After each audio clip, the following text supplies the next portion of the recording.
他每次考试都会交白卷，可次次是全校第一。这位同学，你想干嘛？考完了，交卷。看着眼前的白卷，老师气得不行，而张行却着急地跑了出去。原来，男人只因班主任说了句“读书就是为了留学海外”，就怀疑班主任是一名国际间谍。走出考场后，就被等候很久的工作人员直接带走。请问张行同志，你是如何判断出的？你的班主任是一名国际间谍？在高考前的一场动员演讲中，我的班主任激情洋溢地阐述了他对读书考大学的看法，声称读书就是为了留学海外，赚钱才是实现人生价值的唯一方式。就凭这句话吗？我认为一名正常的老师是不会经常性的向学生传递拜金主义思想的。那你是如何得知他的真实身份的？凭借着这一点怀疑，我开始关注他的日常行为和活动轨迹。之后，我用黑客手段侵入了他的电脑，发现他不仅是红星中学的老师，还是中米留学协会的秘密会员。这些年来，他一共帮助过50多名国内高考精英留学米国。这50多名高考精英留学之后，无一例外，全部进入了米国常青藤院校，并且加入了米国国籍。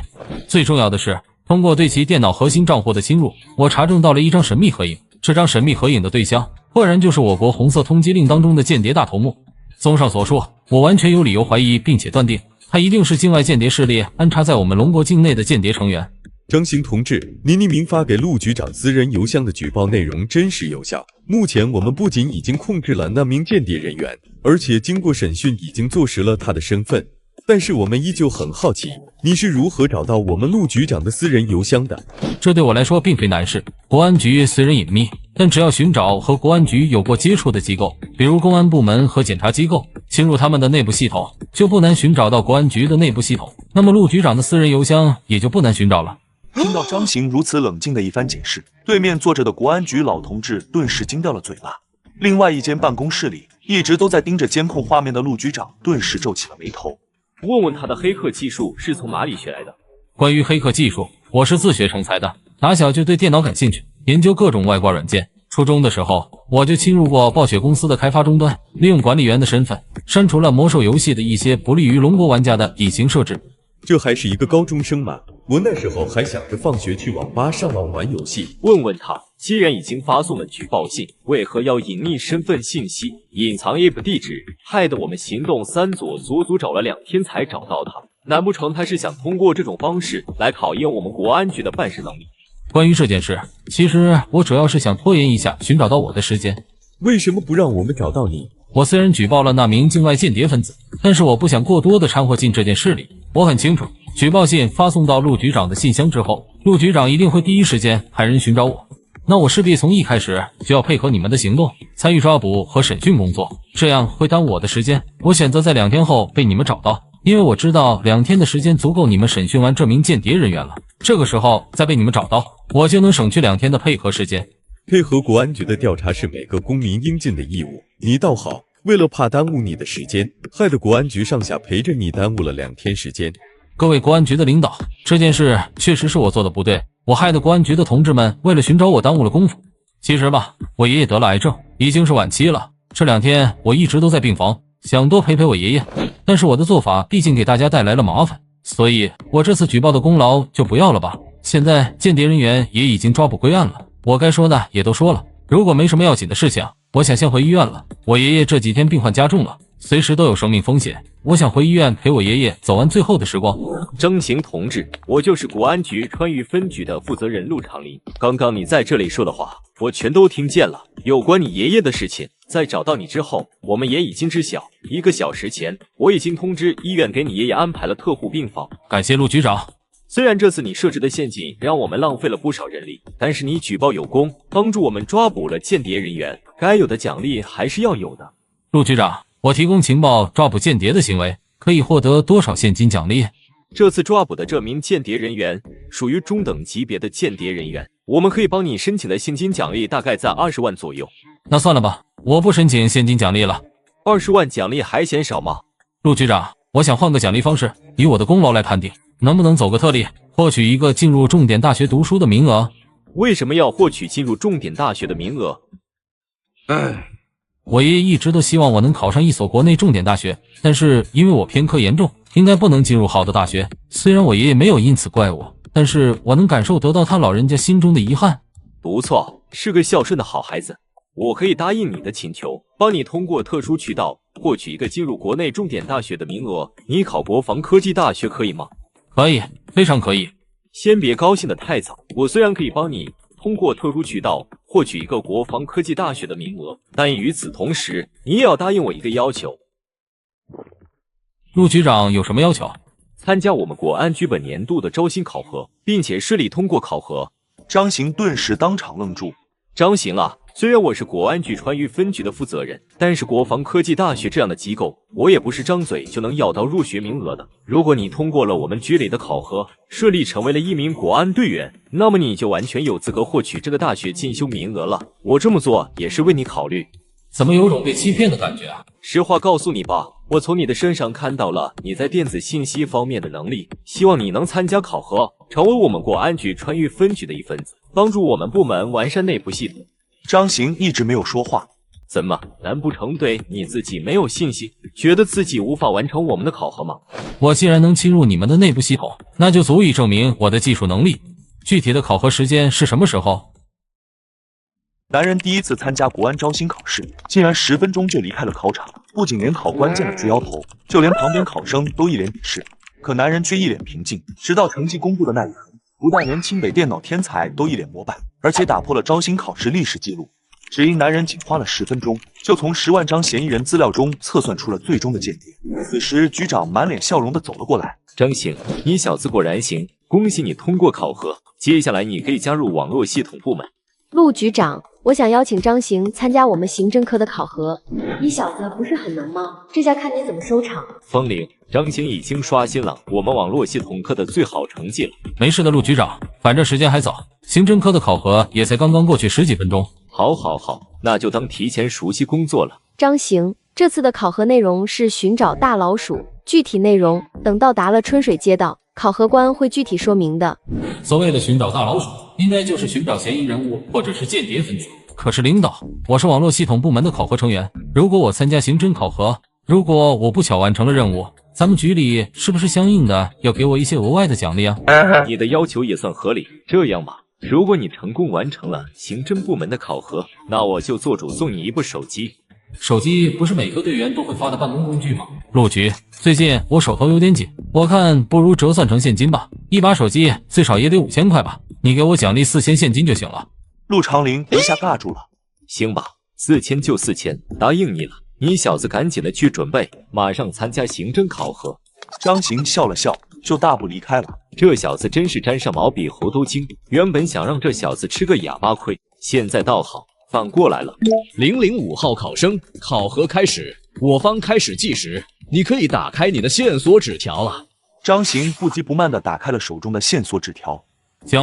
江所代表的内容可以是一家姓江的人家开的店铺，可以是某个掺杂江字店名的店铺，也可以是临江而建的某户人家，甚至可以是走在大街上的某一个姓江的人。而如果想要依靠排除法一个个去筛选的话，几乎是不可能做到的，因为考核时间只有2个小时。难道是一家姓江的店铺？随后拿出手机登录到了某团页面查找了起来。这些地点名称的指向性太准确，显然不对。咦，这家麦当劳我昨天还点了外卖，今天怎么在平台上就没有了？难道是这家？这个张行果然了不得，才10分钟，差不多就判定出了方向，比我预想的还要快很多。对啊，可惜差一步就成功了。里面连个人影都没有，大老鼠肯定不在这里。你们快点出餐，江老板刚刚收到了投诉。江老板？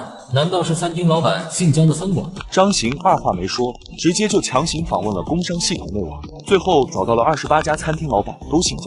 为什么这10家在出餐平台上查不到呢？这国安局川渝分局有点意思。步步伪装，那大老鼠会在哪家餐馆里面呢？我猜应该是在人流量最大的那家吧。张行再一次直接访问税务系统后台。川渝家常菜馆，我来看看怎么个事。哎，我说小伙子，看什么看？吃饭到后面排队去。姐，我看你长得人美心善的，你看这200块能不能和你换个位置？钱不钱的无所谓，看你这眼光不错的份上，姐姐这位置让给你。不一会，张行走进餐馆里面。恭喜005号考核新人，你已经成功找到大老鼠隐藏的区域，请005号考核新人就此展开搜寻。特别提醒，请005号考核新人在搜寻大老鼠的过程中，不可做出任何惊动普通民众的做法，也不可向任何人透露你的身份以及这次考核行动的任何内容。一旦违反规定，任务即刻判定为失败。这就完了？MP， 出题者的脑子坏掉了吧？你妹妹这次出的题难度的确大了一些，你看看，像张行心态这么好的新人都被逼成这样了，要是换做其他的新人，说不定现在已经崩溃了。确实是这样，不过老实说，张行能在这么短的时间内锁定大老鼠的位置，这就已经充分证明了他的能力。他出的这道题应该根本就没有想让任何新人找到大老鼠，我觉得找到大老鼠的位置就已经可以判定为完成任务了。恭喜您获得间谍追踪系统，现已自行绑定，赠送大礼包 LV2 伪装专家技能。您现在可以鉴别是否有人进行刻意伪装。原来童子你在这里等着我啊！开启伪装技能。鉴别完毕，左边的角落两人进行面部伪装。既然是2个人，难道说大老鼠指的是一个团体，不是一个人？又或者说出题者故意整了2个真假大老鼠，让他们都进行了伪装？赠送大礼包 LV2 扫描仪技能，当5公里范围内出现真正的犯罪嫌疑分子或者是间谍分子的情况下，扫描仪就会自主产生反应，以自行启动。宿主请注意，靠角落位置上正在埋头吃饭的中年男子是间谍分子。开启 LB2 伪装专家技能。犯罪分子曾经做过整容手术，他现在的外貌和过去的外貌有着天壤之别。没想到抓假扮的大老鼠竟然遇到了一个真的犯罪分子，事情越来越有趣了。随后，张行一步一步来到了假扮大老鼠的桌子上。这位先生，你是不是找错位置了？别装了，大老鼠。什么大老鼠？先生，你在说什么？考核的内容只是说寻找到大老鼠，我已经确认你就是大老鼠了。如果你继续跟我卖关子的话，你这算不算是违规操作？你确定了？张行坚定地点了点头。恭喜宿主完成随机任务，奖励 LV1 催眠术。张行心里猛地一惊，恭喜你完成考核任务。你叫张行，我看过你的资料，你远比我想象的更加聪明。自我介绍一下，我是……张行立马朝他做了一个虚的手势。男人明明没有犯罪，却被国安同志强行逮捕，不仅连一旁的刑侦队长都说抓错了人，就连男人都说国安同志是傻人，可国安同志却依旧将男子牢牢压在身下。005号新人，你已成功完成任务，为什么要擒拿普通民众？快点松开对方，不要制造尖锐矛盾。这小子怎么回事？怎么抓大老鼠还抓上瘾了？要不要派我们的人去制止张行？先别急，先看看张航下一步做什么。张行，你到底要干什么？你是假的大老鼠，这个是真的大老鼠，手里有没有手铐？假扮大老鼠的国安队员顿时怔住，他下意识地摇了摇头。不出重要任务的情况下，不会随身携带这玩意。那你帮个忙，打个电话报警，让他们迅速派人过来。国安队长再次惊诧，你的意思，他是一名犯罪分子？张行点了点头，而且是一名潜逃多年的犯罪分子。他通过整容手术改变了容貌，我猜测他当初犯的案子应该不小，否则不会花那么大力气整容。当张行的这句话传递到指挥室之后，方宁和陆长林全都瞪大了眼珠子。让你抓假扮大老鼠，你给我抓了一只真老鼠。方宁，对于张行刚才的话，您怎么看？一开始虽然我对张行的做法感到不理解，但是张行刚才的话提醒了我，凡事都存在可能。不管怎么样，这件事我们必须要引起重视。那好，你现在马上通报川渝公安局，让他们派距离春水街最近的分局同志去接管这件事，通知我们的人帮助张行先行将这名可疑分子控制住。不管张行今天的做法是对是错，这件事的后果和责任我来承担。2队3队的人全部给我控制现场，疏散群众。1队人员跟我上楼。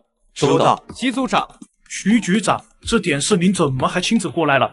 你们国安老大哥在这里执行任务，发现了可疑分子。再说这又是我的管辖地，我怎么能不来呢？对了，怎么不见那名可疑分子？在包间里呢，正在审讯。徐从文顿时一愣，谁在审讯？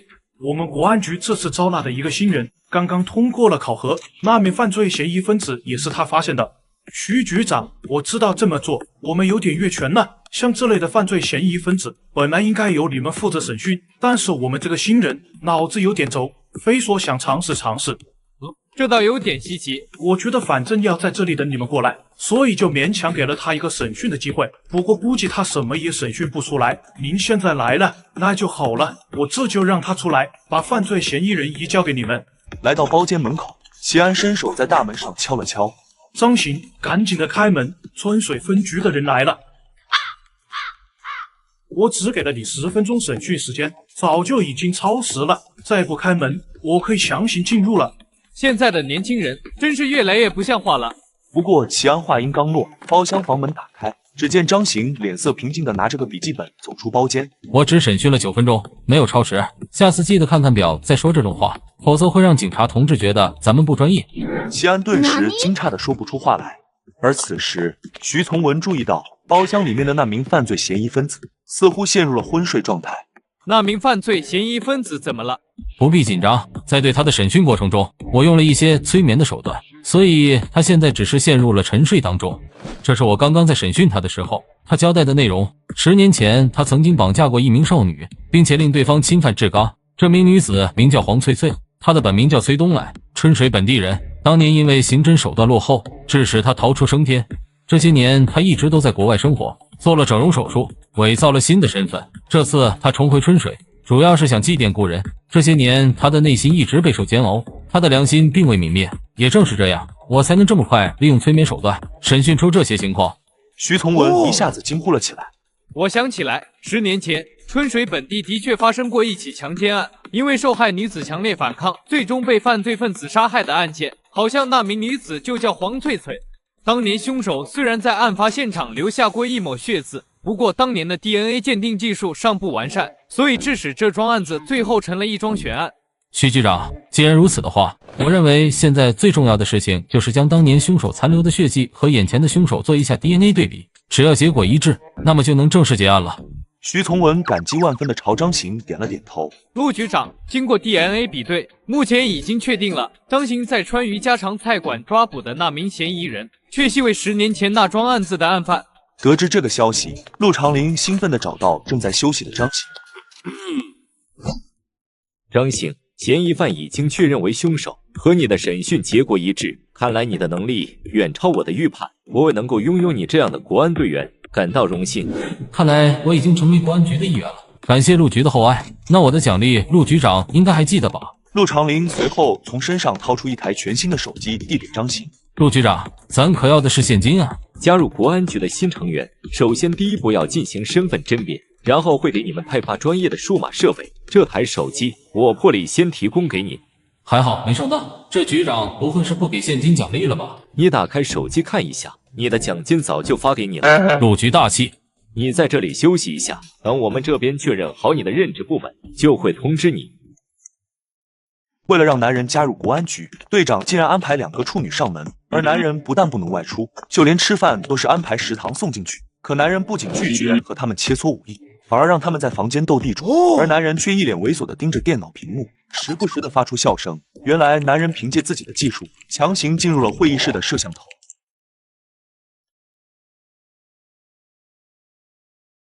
张行是我们网络系统部的考核新人，某些人背着我偷偷让张行参加了刑侦部的考核，这本来就违反了操作。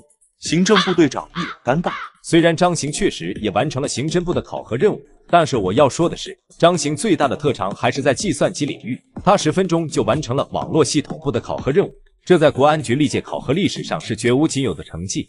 这样的计算机天才，必须让他加入我们网络系统部，否则就是对这个计算机天才的抹杀，是对我们整个网络系统部的不尊重。李教授，事情哪有你说的那么严重？你老人家千万不要动怒。关于张行参加刑侦部考核的事情，我解释一下。张行这个孩子，想必大家都不陌生。之前在红星中学抓捕的那名间谍人员，举报信息就是张行提供的。今天考核又完美完成，就算是在我们刑侦部的老队员当中，几乎也很难找出一个像他这么出色的刑侦人才。事实证明，他的天赋不仅仅体现在计算机方面，他的天赋更大的体现在刑侦方面。虽然计算机人才难得，但是刑侦人才更加难得。毫不夸张地说，咱们国内1年能出一个计算机天才，但是10年都未必能出一个刑侦天才。二位都不要激动，今天开会的目的就是要心平气和地讨论一下张行的归属问题。关于张行归属的问题，征求的是大家的意见。刚刚李教授和康大队长都已经表明了自己的态度，你们其他几个部门的负责人有没有想说的？如果可以的话，我们特勤部也想争取一下张行，我希望张行能够加入我们特勤部。所有人瞠目结舌。我说老赵，张行的才能体现在计算机和刑侦这两块，你们特勤部瞎凑什么热闹啊？老康，你这话就说的不对了。张行明明就是个全能型人才，他的才能怎么仅仅体现在计算机和刑侦两个方面呢？之前在那家菜馆里面，我不知道你们有没有注意过张行控制那名真实嫌疑犯的动作和手法，但是我注意到了，张行无论是出手的判断和时机的掌握，那都是顶级的。毫不夸张的说，我们特勤部的一些老队员都不一定有他那么好的身手。所以身手这么好的人才，我们特勤部凭什么不能争取？而此时，陆长林电话响起。陆局长，鉴于张行同志的优秀表现，我们春水分局愿意无条件接收张行。好嘛，这小子成香饽饽了，谁都想啃一口了。张行，就你的归属问题，你来会议室一下。陆局长，这还不简单？我就是一块砖，哪里需要哪里搬就完事了。听到这个说法，各部门这才满意的走开。张行，鉴于你的优秀表现，我给你申请了国安局 A 级待遇。这2串钥匙你收好，一串是给你的私人专车，另外一串你以后住所的钥匙，喂着我一会儿会让人发送到你的手机上。切记，居住信息是国安队员最核心的机密，绝不可外泄，连你的家人都不可以告知。这单位真不赖啊，配车又配房。对了，明天9点的部长会议你也参加一下吧。同志们，近期我们川渝地区发生了一起严重的恶性传播事件，这件事已经引起了总局领导的密切关注。起因是一家图书公司制作的读物当中出现了一些令人匪夷所思的绘画内容。看完之后，几乎所有人脸上都露出了些许凝重的表情。上层表示，这次绘画事件中可能隐藏阴谋，要求我们彻查。我要强调的是，这可能是疑似间谍分子策划的破坏行动，所以在座的各位要开始打起12分的精神了。围绕这次的事件，我们首先能够确定的3个怀疑方向，其一是绘画制作单位，其二是图书合作公司，其三是这批图本的审核中心人员。这3个方向都有值得怀疑的地方。上级领导猜测，如果是境外间谍势力所为，那么这些间谍人员在事发之后很有可能会潜逃出国，所以眼下留给我们的时间不多了。我们要做的，除了阻止间谍人员外逃之外，更重要的是要找到线索和证据，找出这个间谍组织，彻底查清楚这次事件的来龙去脉。张行，对这次任务有没有信心？大概多久能把间谍分子抓回来？10天吧，10天给我把这个间谍组织查出来，怎么样？陆局长，其实我还只是个新人，这种带有时间限制的任务要求，您其实应该传达给3位组长。我在业务方面还不太熟，我恐怕……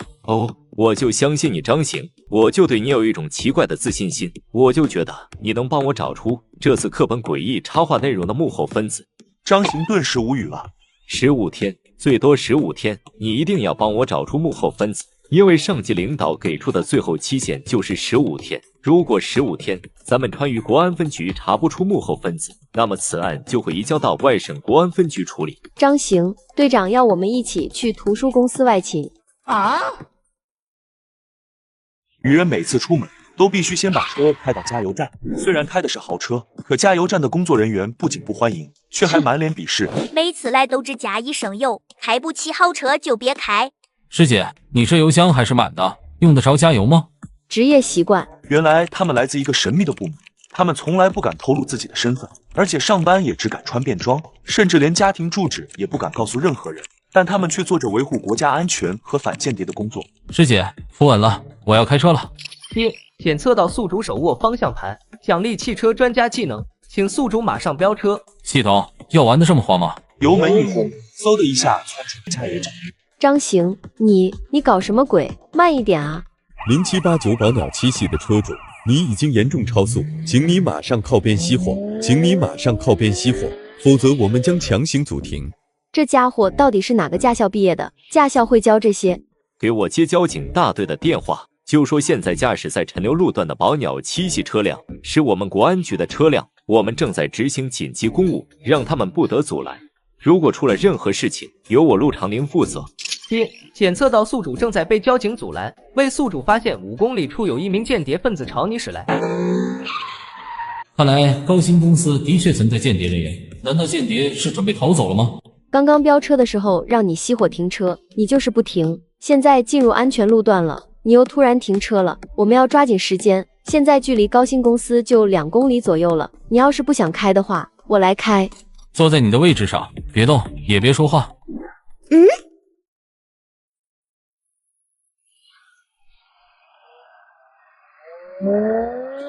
张行，你走错道了，高新图书公司在另外一个方向。师姐，有的时候不说话的样子最美。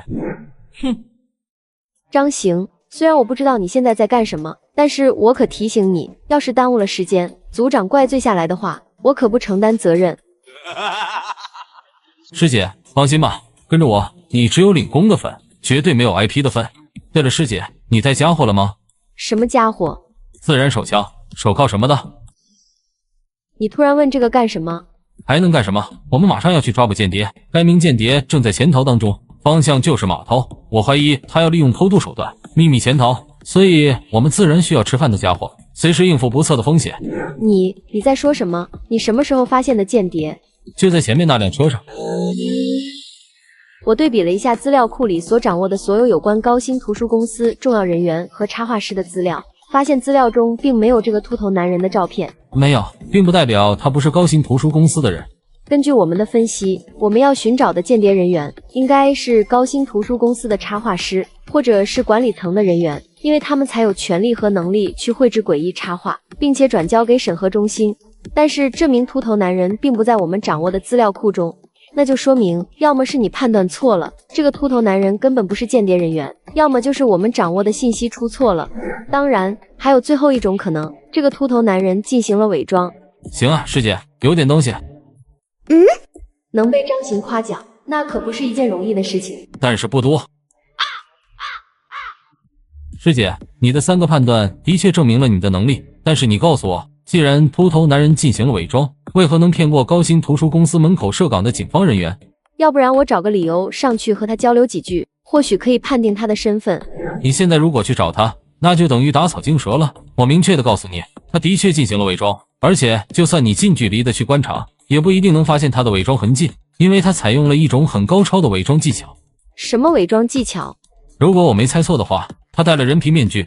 方宁睁大眼珠子，不可能，就算再完美的人皮面具，和真人图像也有一定的差别。况且现在的人皮面具主要以硬质面具为主，软质的人皮面具或许存在，但依旧存在许多瑕疵。如果他真的戴了人皮面具的话，那么检查的时候，警方人员在与他近距离接触的情况下，不可能察觉不到瑕疵。张行摇了摇头，师姐，你的信息有点落后了。如果我没猜错的话，你掌握的这些有关人皮面具的消息，都是3年以前的信息了，而且那些信息都是我们从间谍人员身上发现的。3年了，他们的伪装水平也提高了。此时，秃头男子已经下车，并向码头走了过去。张行，看样子间谍准备上船了，我们上吗？不要着急，现在还不是最佳时机。师姐，沉住气，相信我，我带你破案。好吧，我听你的，但是你能告诉我，我们最佳的时机是什么时机？这么说吧，我怀疑制作这个诡异插画的幕后分子应该是一个间谍组织，第一个潜逃的人或许是关系最直接的人，但并非最大的主使者。我认为他现在或许和另外的间谍人员会有一次碰面，虽然我也不敢确定我的猜测能否应验，但是这种几率既然存在，就不能错过。如果说他和其他间谍成员碰面了，那么我们就一起抓捕。要不要通知江州湾的刑警部门提前设防，配合张行和方宁的行动？算了，一旦通知了江州湾的刑警部门，可能会打乱张行的计划。既然选择了相信他，那就信任到底吧。张行，快看，他拦下一辆车走了，2个多小时了，他到底要兜几圈？他的反追踪术对于我这个有系统傍身的人来说，就是猫捉老鼠的游戏。这家伙怎么来了这个货运码头？难不成又要带咱们兜圈子？现在管不了那么多了，先跟上再说。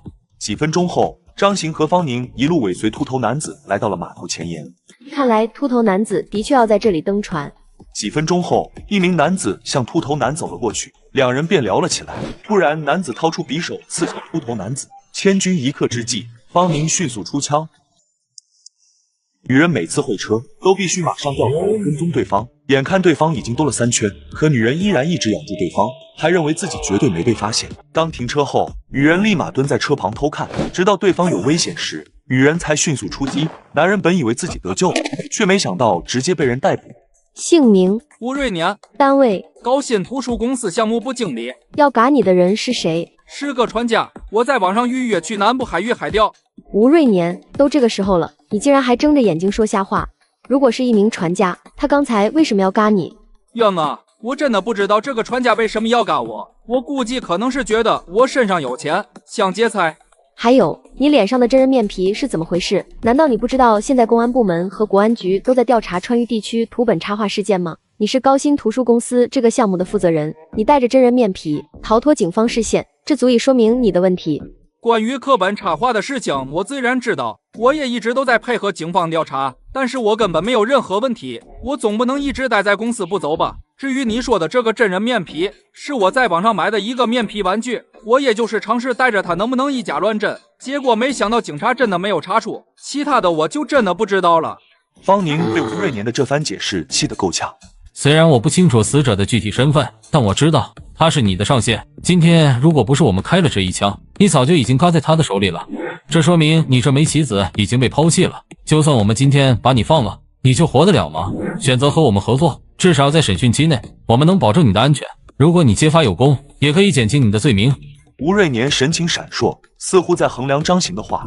我数3个数，错过了你就没有这个机会了。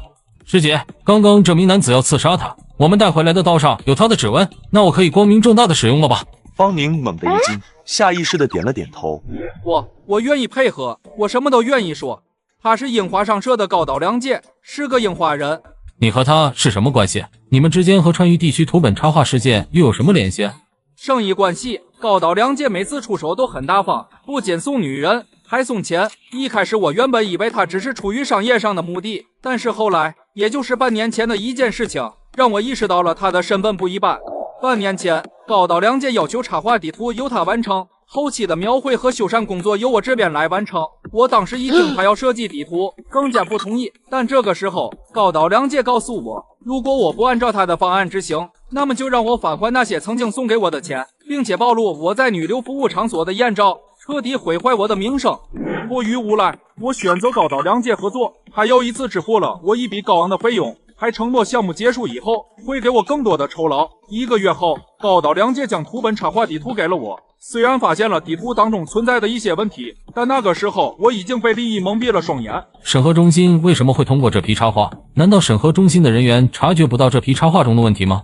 这也是我疑惑的一点。当初我曾问过高岛良介，就算我能将这批插画制作出来，但是审核中心不一定能通过这批插画。当时高岛良介告诉我，这不是我考虑的问题。虽然高岛良介没有明说，但是我能感觉到高岛良介的自信。审核中心内部或许还有樱花国的间谍人员，地位可能不低，否则这批插画过审没那么容易。3组今天负责对审核中心的人员进行了审查，有没有什么意外发现？我们3组今天对审核中心所有人员都进行了身份甄别，连审核中心的保安门卫乃至打扫卫生的阿姨们都做了调查，但是目前从身份甄别上并没有发现任何可疑之处。那么审核中心的管理层对于这批插画内容经由审核中心最后通过审批的这件事给出了什么解释？这个项目的经手人是审核中心的李主任，他承认是他在审核过程中出现了马虎大意的情况。目前这位李主任已经被公安部门带走了，接受审讯。普通人查找不出问题，作为审核中心的专业人员会发现不了其中的问题，这明显就是替你顶锅。我认为他没有说实话，审核中心一定还存在重大问题。我也知道这个姓李的大概率是替罪羊，真正的大老鼠一直隐藏在背后，可是如今姓李的把罪名背在了身上，我们也没有其他的线索。因宿主正在用脑，特此奖励宿主技能灵魂搜查，该技能能够通过对方的灵魂进行搜查，扫查这具身体所在者接触过的事物。阿兰也是有灵魂的，刚好线索从他这里断了，对高岛良介的尸体进行灵魂搜查，就可以搜查到高岛良介生前的记忆和发生的事情。陆局长，高岛良介的尸体上或许还有遗漏的线索，我要对高岛良介的尸体做一下检查。相关部门已经答应把高岛良介交还给樱花商社了，现在高岛良介可能已经运送去了樱花商社了。张行猛地一惊，什么时候发生的事情？就在1个小时前，樱花大使馆向我国外交部门提出了强烈抗议，并要求立即归还高岛良介。我国外交部门虽然驳回了樱花大使馆的抗议书，但同意了归还高岛良介的本体。件事如果上升到外交层面，那么接下来对于国安局的调查将会更加困难。不过既然是1个小时前刚刚同意的，那么现在大概率还在归还过程中，如果赶得快的话，或许还能拦截住高岛良介的本体。下一秒，张行直接冲了出去，立刻给鉴定科打电话，让他无论如何要拦住高岛良介的尸体。高岛良介呢？送走了，上面说着急处理，害得我中午饭都没顾得上吃，亲自处理的这件事，没出什么事吧？刚刚陆局长也打电话来问高岛良介。屈从文，高岛良介的尸体是否已经抵达了春水分局？陆局长刚刚运送过来，目前正在和樱花大使馆的人员做交接事宜。立即停止交接事宜。高岛良介的尸体现在还不能交给樱花人，暂时运送到你们春水分局的鉴定室，一会儿张行会过去处理。徐从文猛地一惊，放心，陆队，我马上处理。男人表面是赫赫有名的商会会长，不仅频繁参加各种社会活动，捐款捐物，可背地里却是樱花国间谍，专门负责在龙国刺探情报，用金钱等手段腐蚀各个机关要员。如今因他的死亡，无法找出安插在图书审核中心的大老鼠。就在张行对男人身体进行检查时，却遭到了强烈反对。张行同志，你可算来了。徐局长，接下来我要对他进行一番检查，这个过程我不能被任何外界的声音所打扰，希望您能帮我这个忙。好的，你放心。局长，现在咱们分局门口已经被樱花人围得水泄不通了。是谁在闹事？是樱花人，他们态度十分顽固。我们虽然采取了强制措施，但是我担心继续深化下去的话，可能会酿成大事件。张行检查多长时间了？整整1个小时了。眼下情况已经十分焦灼了，我们是否去提醒一下张行，让他尽早结束，又或者给我们一个具体的时间？我们既然选择了相信张行，那么就必须要相信到底。如果我们现在去干扰到他，就可能意味着前功尽弃了。将周边附近的警力全部调回来，不管樱花人在分局门口如何抗议谩骂，咱们都可以不予理会。但是如果有人胆敢冲击分局，那就立马采取强制性措施，出了任何问题，我徐从文负责。此时，徐从文电话响起。徐从文，为什么高岛良介的本体到现在还没归还给樱花馆？高局，国安局正在对高岛良介进行检查，等检查完毕之后就会归还。这件事，国安也跟我反映了，但是现在相关部门已经给我打来了电话，要求我们立即归还。现在高岛良介停留在你们春水分局也有一段时间了，如果说检验的话，也应该有一段时间了。可是高局，我认为张行同志既然在这个特殊时候要求检查，这或许意味着张行找到了什么线索。如果这个时候我们归还的话，可能会令张行同志功亏一篑。我们是否还能为张行同志再争取一点时间？就在这时，张行走了出来。感谢你徐局长，为我拖延了这么长的时间，现在我要做的事情正好做完了。徐从文又是一惊，你发现什么了吗？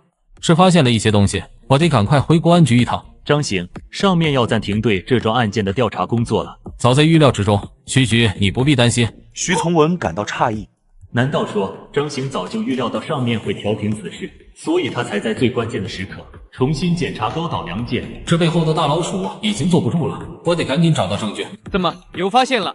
这座坟另有文章，如果我没猜错的话，这座坟设有暗门，墓穴下方修建了一个密室。张行，你拿这个干嘛？还能干嘛？挖坟啊！康兆年瞬间瞠目结舌。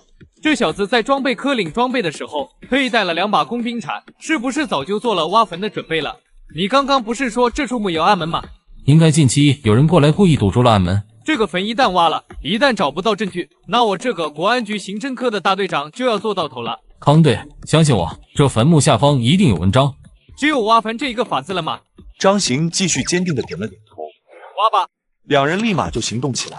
就在二人快要顺利打通入口的时候，就发现旁边有道人影正趴在那里关注着墓穴的方向。你是什么人？这座墓穴是我女儿和我孙子的，你们2个盗墓贼竟然敢挖我女儿的坟！我告诉你们，我已经报警了，警察一会儿就会过来了，你们赶紧的放开我！没想到竟然是那个人的老丈人。原来你是陈老汉，我们不是盗墓贼，我们是警方人员，今天来这里是为了调查你女儿和孙子当年意外死亡的案件。你们这些盗墓贼哪有一句实话？你们现在最好赶紧跑，等警察来了，你们就逃不掉了。我是国安局刑侦科的大队长康兆年，这位是我的队员。10年前你女儿陈琳的案件我曾参与过，我们近期发现当年的案件还有一些可疑之处，所以今天特意过来查询。查案子就要挖人家坟墓，而且你们也没通知我。再说了，当年我女儿和孙子的案子是我女婿亲自审理的，就是一起意外事件。如果有什么可疑之处的话，为什么我女婿没有告诉我？你们说你们是警察，又说我女儿和孙子的案子有疑点，我打电话问问我女婿就清楚了。啰里吧嗦的浪费时间，这陈老汉压根就是想拖延时间。康队，你来开还是我来开？我来开大棺椁，你负责开小棺椁，两人分头行动。张行先行打开了小棺椁的棺材板，不过棺材内部却是空无一物。而此时，另一边康兆年也将棺材板打开。康兆年下意识的伸手就想向黑色铁盒探去。康队，停手！康兆年猛地一惊，怎么了？这铁盒之中难道有袭击？启动伪装专家技能，对这个铁盒进行伪装鉴定。正在进行伪装鉴定，发现铁盒外观上残留液体痕迹，其成分是2氯2乙硫醚。是2氯2乙硫醚？康兆年顿时大惊失色。2氯2乙硫醚也叫芥子气，是一种散发有害气体的液体，属于化学武器。这种液体毒性强，作用快，能通过皮肤、黏膜、胃肠道及肺等途径吸收，引起全身中毒。你怎么看出来的？我仔细观察了，这铁盒前沿有液体残留痕迹。2氯2乙硫醚这种化学试剂在强光照射下会呈现出一些绿点。他可真是狠毒，竟然在他妻子的棺椁中设置了毒气机关。他是想让进入墓穴的人全部死于非命。现在2具棺椁都打开了，接下来在哪里能找到线索？如果我没有猜错的话，秘密就藏在这具空无一物的棺椁里面。他之所以在这具棺椁中没有放置任何物品，就是要消散我们的视线，让我们把注意力全部集中在这具放有铁盒的棺椁中。他每次坐地铁都要赶在关门的最后一辆上车，避免有人尾随自己。坐公交也得戴手套，生怕留下一丁点指纹。家门口永远夹着一根头发，只要有人进去过，他立马就能发现。房间里更是只敢放一张床，确保一眼就能看清所有角落。他很怕自己哪一天会被发现，又或是被抓，因为他的职业是一名国际间谍，最擅长伪装，使自己不知不觉在龙国伪装30年之久。就比如被妻子发现真实身份时。徐辉，不要以为你做的那些事情没有任何漏洞。我们夫妻多年，可笑的是，原来你竟然做了这么多丧尽天良的事情。林鸟，你又在发什么疯？我还要赶着去检察院处理工作上的事情。我希望你冷静一点，不要因为我们2个感情上的问题，影响到我的工作。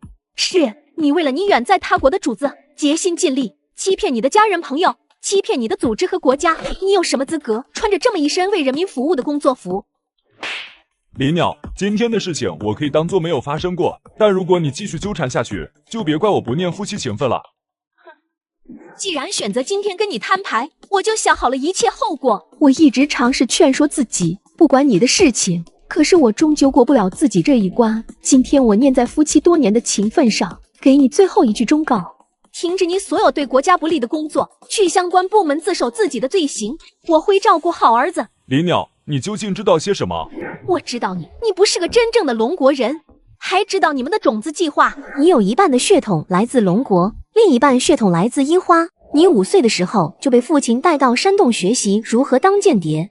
当你奶奶发现你们在参加樱花国的种子计划之后，准备去镇上揭发你们，可只有5岁的你居然下得了手。学辉，我说了那么多，难道你就没有什么想为自己辩解的吗？不得不说，这个故事编得很好，充满了戏剧性。学辉，没想到你到现在还是执迷不悟，不肯承认你的罪行。如果没有一定的证据，难道你以为这些事情是我凭空想象的？我告诉你，这些事情全都出自于你奶奶孙美兰临终前记录在笔记本当中的内容。什么笔记本？你别忘了，你的奶奶孙美兰年轻的时候可是一名私塾老师。早在她发现了你父亲徐随在山洞中从事的特务培养任务之后，就记在了笔记本上。还记得今年3月份我曾经出差过半个月吗？你出差的那半个月就是去许家村找我去了。没错，因为你的行为习惯不得不让我怀疑。还有自从结婚以后，你一直不愿意带我回一趟老家，这致使我对你的老家产生了怀疑。你父母一直以徐家村为据点，从事间谍活动，为樱花特务组织培养在龙人园。虽然几年前他们已经相继去世，但是我在你奶奶衰落的那处悬崖下面的山洞中找到了那本笔记。林鸟，事已至此，我不想再辩驳。你说的没错，我父母的确是樱花间谍，多年前就潜伏在龙国境内从事间谍活动，我自幼也被带入间谍组织进行培养。这些年来，我几乎没有自己的生活，我所做的一切都是按照他们的命令执行。伪装了这么多年，的确很累。我在经受训练期间，一直都是76名间谍人员当中成绩最好的那一个，也因此在18岁成年那一年，我被下达了前往政法大学执行秘密任务的指令。这就是种子计划。种子计划就是将这76个体内有樱花血脉的孩子集中培养成高素质的间谍，继续潜伏在龙国，为樱花国从事间谍业务。学回去自首吧！我知道你现在肯定想知道那本笔记本的下落。如果你现在杀了我，那本笔记本不久之后同样会送到相关部门。你现在主动去自首，起码能落一个主动坦白的结果。你放心，事已至此，我会去自首，但我有一个请求，给我最后3天的时间，我想陪天灵。我答应过天灵，要陪他去动物园和游乐场。我请求你让我完成一个父亲对儿子的承诺。徐辉，这场事故是不是你设计的？前面的那辆货车是不是你安排的？没错，是我设计的。林鸟，你不要怪我，我原本不想把你拖进这件事中。我想过几年将你和天灵送去国外享受生活，可是没有办法，你太多疑了。我的秘密不能被发现，我也不可能去自首。为什么要害天灵？他可是你的亲生儿子。没办法，那天他听到了我们的谈话，我也是为了他好。学回，你不会得逞的。笔记本不久后就会落到相关部门，你逃不了的。你指的是这本笔记本吗？早就已经到我手上了。夫妻多年，我太了解你了。你让我去自首，但你并不愿意亲自去告发我。我向你要了3天时间，就是为了查找这本笔记本的下落。我知道你那3天当中肯定会去藏匿笔记本的地方进行查看。虽然你肯定会绕过我，但是你不一定能绕过天灵。事实证明，我的猜测没错，你那天的确带着天灵去了那个地方。虽然天灵并不知道什么，可是我只要随便向天灵打探一番，我基本上就获知了你藏匿笔记本的地点。真是丧心病狂！我才想到他不会放过林鸟，但我没有想到他竟然连自己只有8岁的亲生儿子都不放过。当年被间谍组织培养的76个拥有樱花血统的孩子，如今可能都已经进入龙国某些重要的公司或者是机构，他们正在频繁地制造间谍事件。抓捕徐辉，拿到这份76人名单。徐辉正在会议室召开夜间临时会议。国安局正在办案，任何人无权干涉。天大的事情也没有我们的事情重要，我劝你不要阻拦，否则因为耽误我们的工作而造成国家危机事件，你要负全部的责任。说完，直接走了进去，来到会议室门外。康兆年和张行听到了会议室里面正在谈话的声音，点了点头。张行果断推开了会议室大门，手拿发言稿的徐辉脸上露出了震惊而又彷徨的神色。老康啊，什么风把你吹来了？张行向前一步，直接走向徐辉。徐辉似乎预感到了危险，身子下意识往后一退，但张行速度更快，直接一个虎扑将徐辉控制在了身前。徐辉，你涉嫌妨害国家安全罪，现被我国国安局批准逮捕。相关事宜等我们审讯流程结束之后，就会反映给你们部门领导。每当间谍喝水时，都会把自己送走。可今天这个间谍不仅一口气喝了2口，还一脸轻蔑地看着面前的警员。直到3分钟过去后，男人却依然没有感觉到任何疼痛。难道是药丸过期了？张行在自己口袋里掏出一个小药瓶。徐大人，是不是你把我的钙片吃了？什么？旁边的队长被刚才的事情吓得不轻，连忙站起身来。我暂时退出审讯，接下来由他来审讯你。介绍一下，他叫张行，我行我素的行。我5岁就开始学习当间谍，他小子还是个处，能审我。检测到嘴硬间谍，奖励宿主记忆审判技能，可用来查看对方的全部记忆，关键部位已经做了模糊处理，请宿主放心查看。张行目光深邃地盯着间谍，正在使用记忆审判技能获取对方记忆。你不开口吗？你这样的方式倒是很特别啊。这个张行到底在干什么？通过眼神来震慑对方，但也没必要一直持续这么久吧。老黄，你去看看到底什么情况。康兆年紧皱着眉头。再等一会儿。没有得到回应的徐辉情绪开始变得更加焦躁。你是如何从我身上调包药丸的？徐大人，做人要点脸比较好，你既然什么都不肯说，我为什么要告诉你呢？你们不就是想问我种子计划的名单吗？你们怎么问我也是不会说的。你的意思是说，即使我们抓捕了你你承认了所有的罪名，我们依旧无法从你身上获知那份76人名单。对，我可以明确的告诉你，这76个人，除了我之外，其余的人全都存活，他们遍布在龙国各个角落，每一个都可以随时为了任务献出生命。那份76人名单，我想不必你来提供了，我已经拿到了。国安局，这是逮捕令，请你跟我们走一趟。国安局，这是逮捕令，请你跟我们走一趟。一组收队，2组收队，收到。76人名单中，除了徐辉以外的75人全数抓获，正在进行突击审理。已经很多年没见到过这么大的场面了。一旁的中年男子点了点头。多亏了张行了。常林院，等事情结束以后，让张行过来荆州一趟，我想和他见一面。好的，不过张行好像今天去青州旅游了。是母。此时的张行却是来到了青州图书馆，要找什么资料？你们这边有没有关于雷音的资料图书？老人眼底流出一抹惊讶，但很快又被掩饰过去。雷音是一家国外运动服饰公司的品牌名，这家运动服饰在图书馆2楼的运动杂志上面出现过，我不久前正好翻阅到过有关内容。我说的不是这个，在一本国际未来军械资料书籍中，有一款多功能飞行器，名字也叫雷鹰炮艇机。不知道同志说的雷鹰是不是这个？检测到老壁灯不说实话，特此奖励麻醉枪1支，请宿主对间谍发泄时使用。张行瞬间掏出。同志，这里是图书馆，不是警局办案的场所，你没有理由不分青红皂白的对我做出举枪的动作。我心脏有问题，经受不起这样的惊吓。不，我觉得你的心理素质极好，你的心脏能力应该还很活跃。你不信，我兜里有速效救心丸，我前2年的确做过搭桥，做了不假，但做的那个人是不是你就难说了。再者说，如果你的心脏有问题的话，刚才见我掏枪的第一反应，你的心脏就应该已经承受不了了，哪来的时间说这么多话？雷鹰，上个世纪70年代曾经叱咤东亚各国的高级间谍，他曾以一人之力搅乱整个南越信息市场，做空上亿英镑，致使南越国陷入了一段长时间的金融紊乱之中。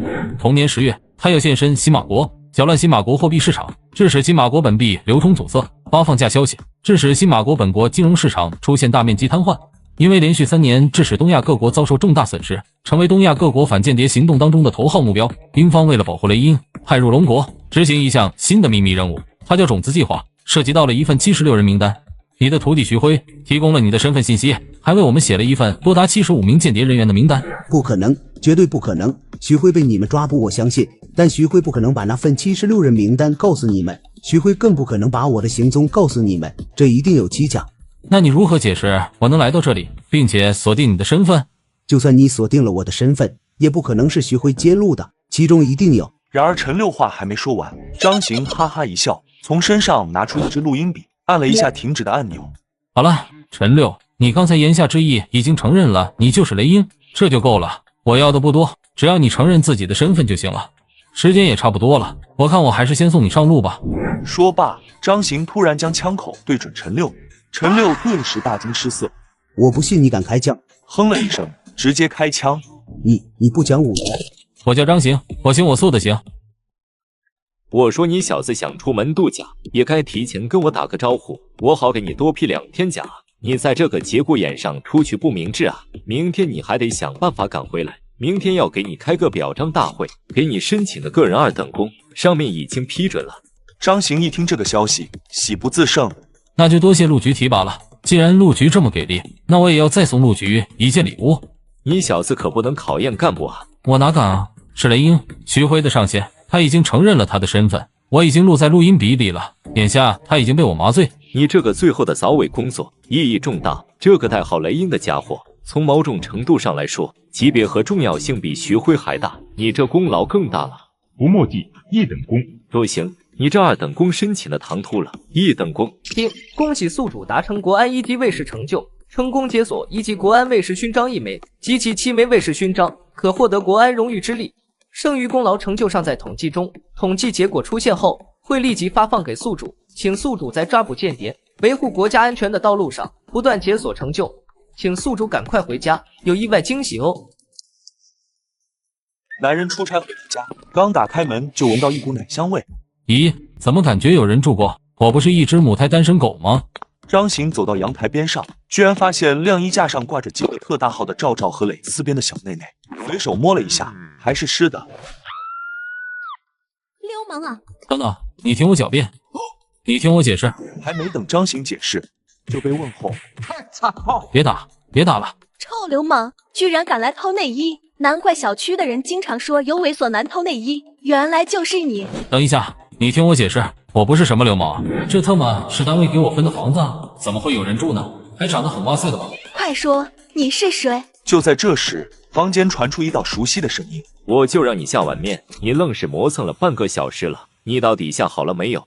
我的妈，这声音不是陆局长吗？怎么也跑到我的房子里面了？还下面这？张行满脸便秘。陆局好。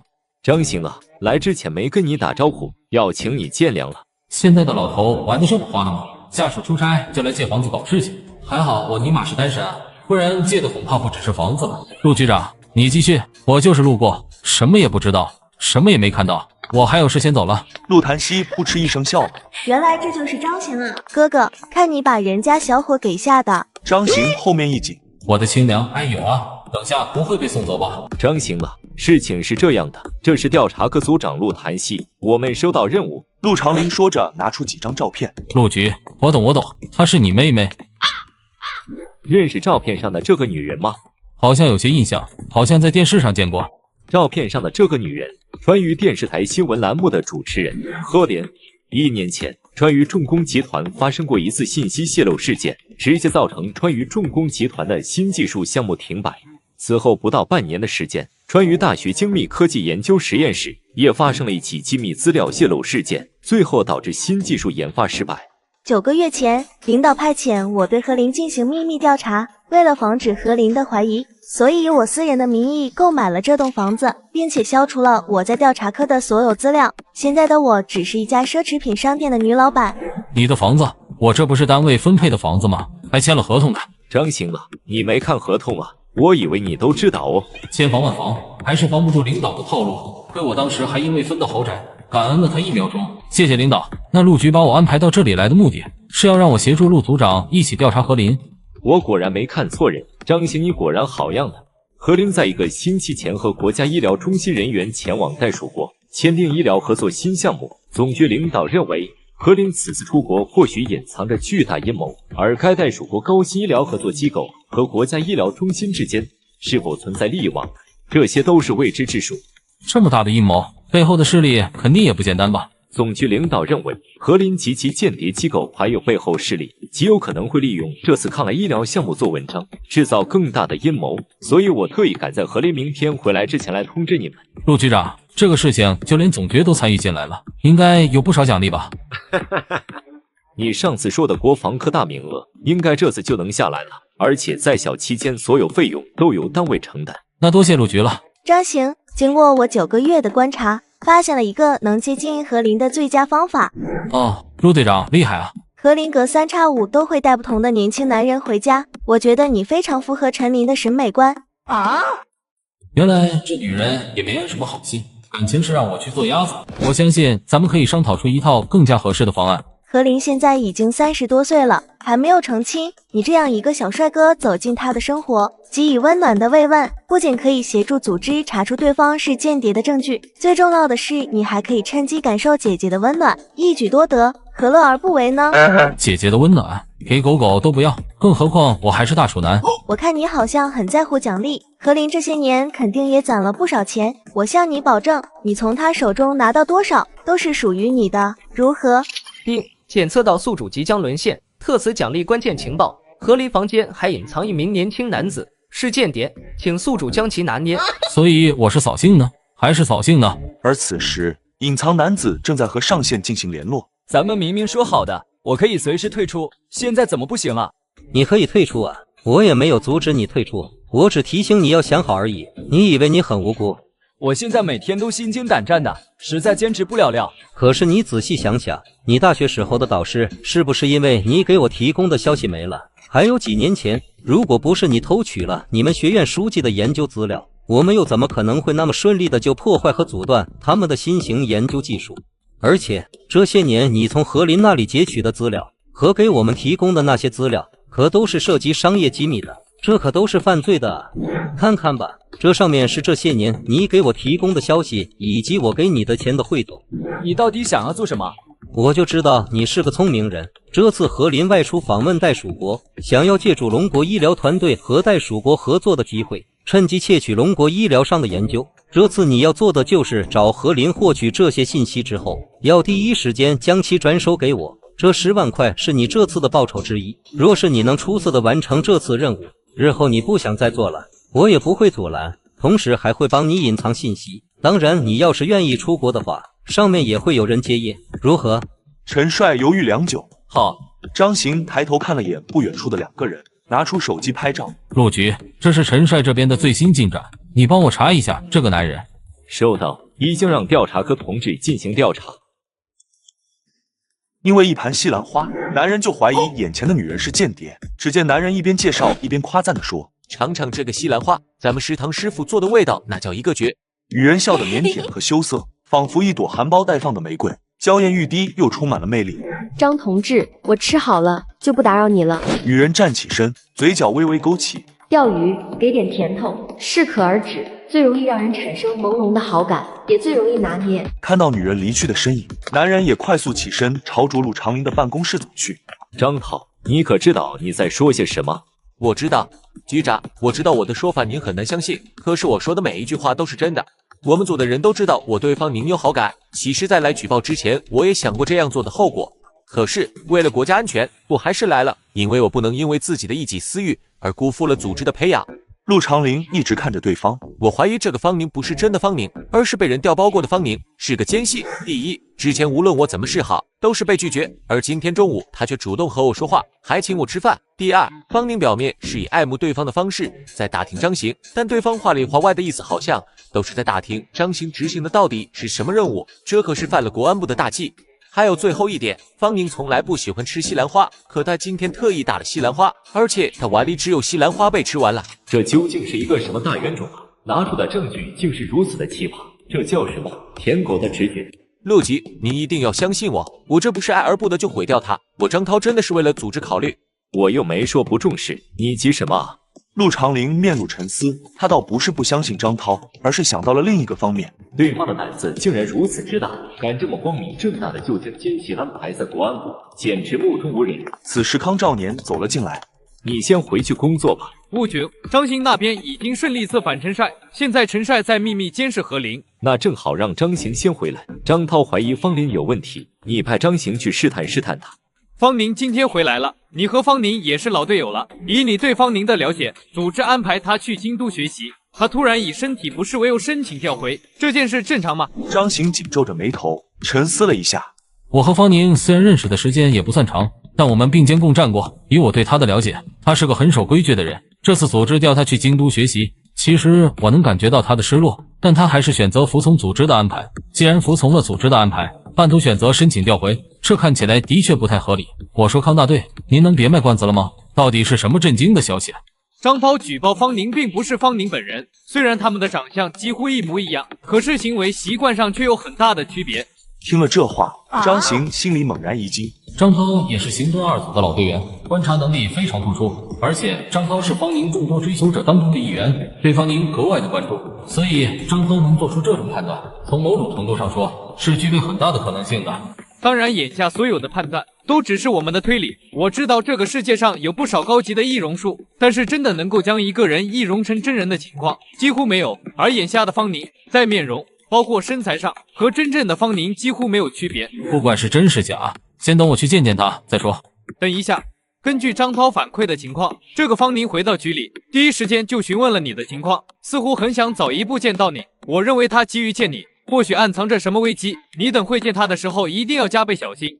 张行来到了刑侦2组办公室门口，正好遇到迎面而来的方宁。张行和方宁互相看了几眼，方宁的目光没有躲闪，仅仅从面容和姿态，的确看不出此人和真正的方宁之间有什么区别。张行的目光更加深刻，启动伪装专家技能，没有发现任何的伪装痕迹。也就是说，眼前的方宁的确没有进行过易容，甚至没有进行过任何的伪装。这样一来，问题就大了。那岂不是说康兆年的判断是错误的？眼前的方宁就是真正的方宁？一时间，张行脑子有些发懵。虽然许久未见了，但是你不用这么看着我吧。张行猛地一个机灵，随即微微一笑道：“也没有许久未见吧，师姐，你这次去京都学习，我原本以为至少要1、2个月的，没想到不到半个月你就回来了。而且我发现师姐这半个月似乎清瘦了一些，所以才仔细看了师姐几眼。是吗？我感觉我没瘦啊，可能是昨天晚上没睡好，所以导致脸色不是很好，以至于让你看起来似乎瘦了一些吧。说着，方宁朝办公室走去。张行转身刚要离开，突然又转身回来问道：“对了，师姐，你是不是忘了一件事了？”我忘了什么事了？你去京都学习之前，我让你帮我整理一份京都国安局历年审理的大案资料，你给我带回来了没有？方宁顿时一怔，眼神有些错乱。有吗？你跟我提过这件事吗？当然了，我当时还千叮咛万嘱咐了，京都国安局历年的大案资料对我现在开拓视野、打开思维十分重要。当时还是你主动提出要给我整理这份资料的呢，难不成你忘了？方宁猛地表现出一副懊悔的神情。哎呀，我好像真的把这件事给忘了。原本我想帮你整理资料的，但是我也不知道怎么回事，竟然忘了。师姐，没关系，下次我找陆局想想办法吧。张行随后离开了办公室，直接去了康兆年的办公室。试探的怎么样了？假的。康兆年脸上露出一丝沉重之色。难道这个世界上真的有那种以假乱真的易容之术？康大队，你错了。这个世界上再高明的易容之术，也不可能在现实中将2个人的外貌状况改变得别无二致。张涛说的没错，局里的这个方宁和真正的方宁在外貌身材上的确没有区别，因为局里的这个方宁本身就没有进行过易容，也没有进行过任何高级的伪装。这没有进行过易容，但是却和真正的方宁长得一模一样，那么这就只有一种可能性了。男人发现相处多年的女同事是一名间谍，可男人不仅不抓她，还当着其他同事把她拉进房间，而且还故意没关好门，留下同事在门缝里偷看，也不管女人紧不紧张。哎呀，好紧张，外面还有其他同事看着呢。你什么私密话？我们之间的关系可没那么亲密。师姐，你的戒备心理也太重了。这样吧，我改变一下说辞，我有一些当着旁人不适合说的话，想私底下跟你说一说。那行，不过张行，我可提醒你，可不许再乱说话了，要不然我可不会轻易原谅你了。张行无奈地耸了耸肩，你是不是那样的人我不清楚，但是你们男人没有一个好东西。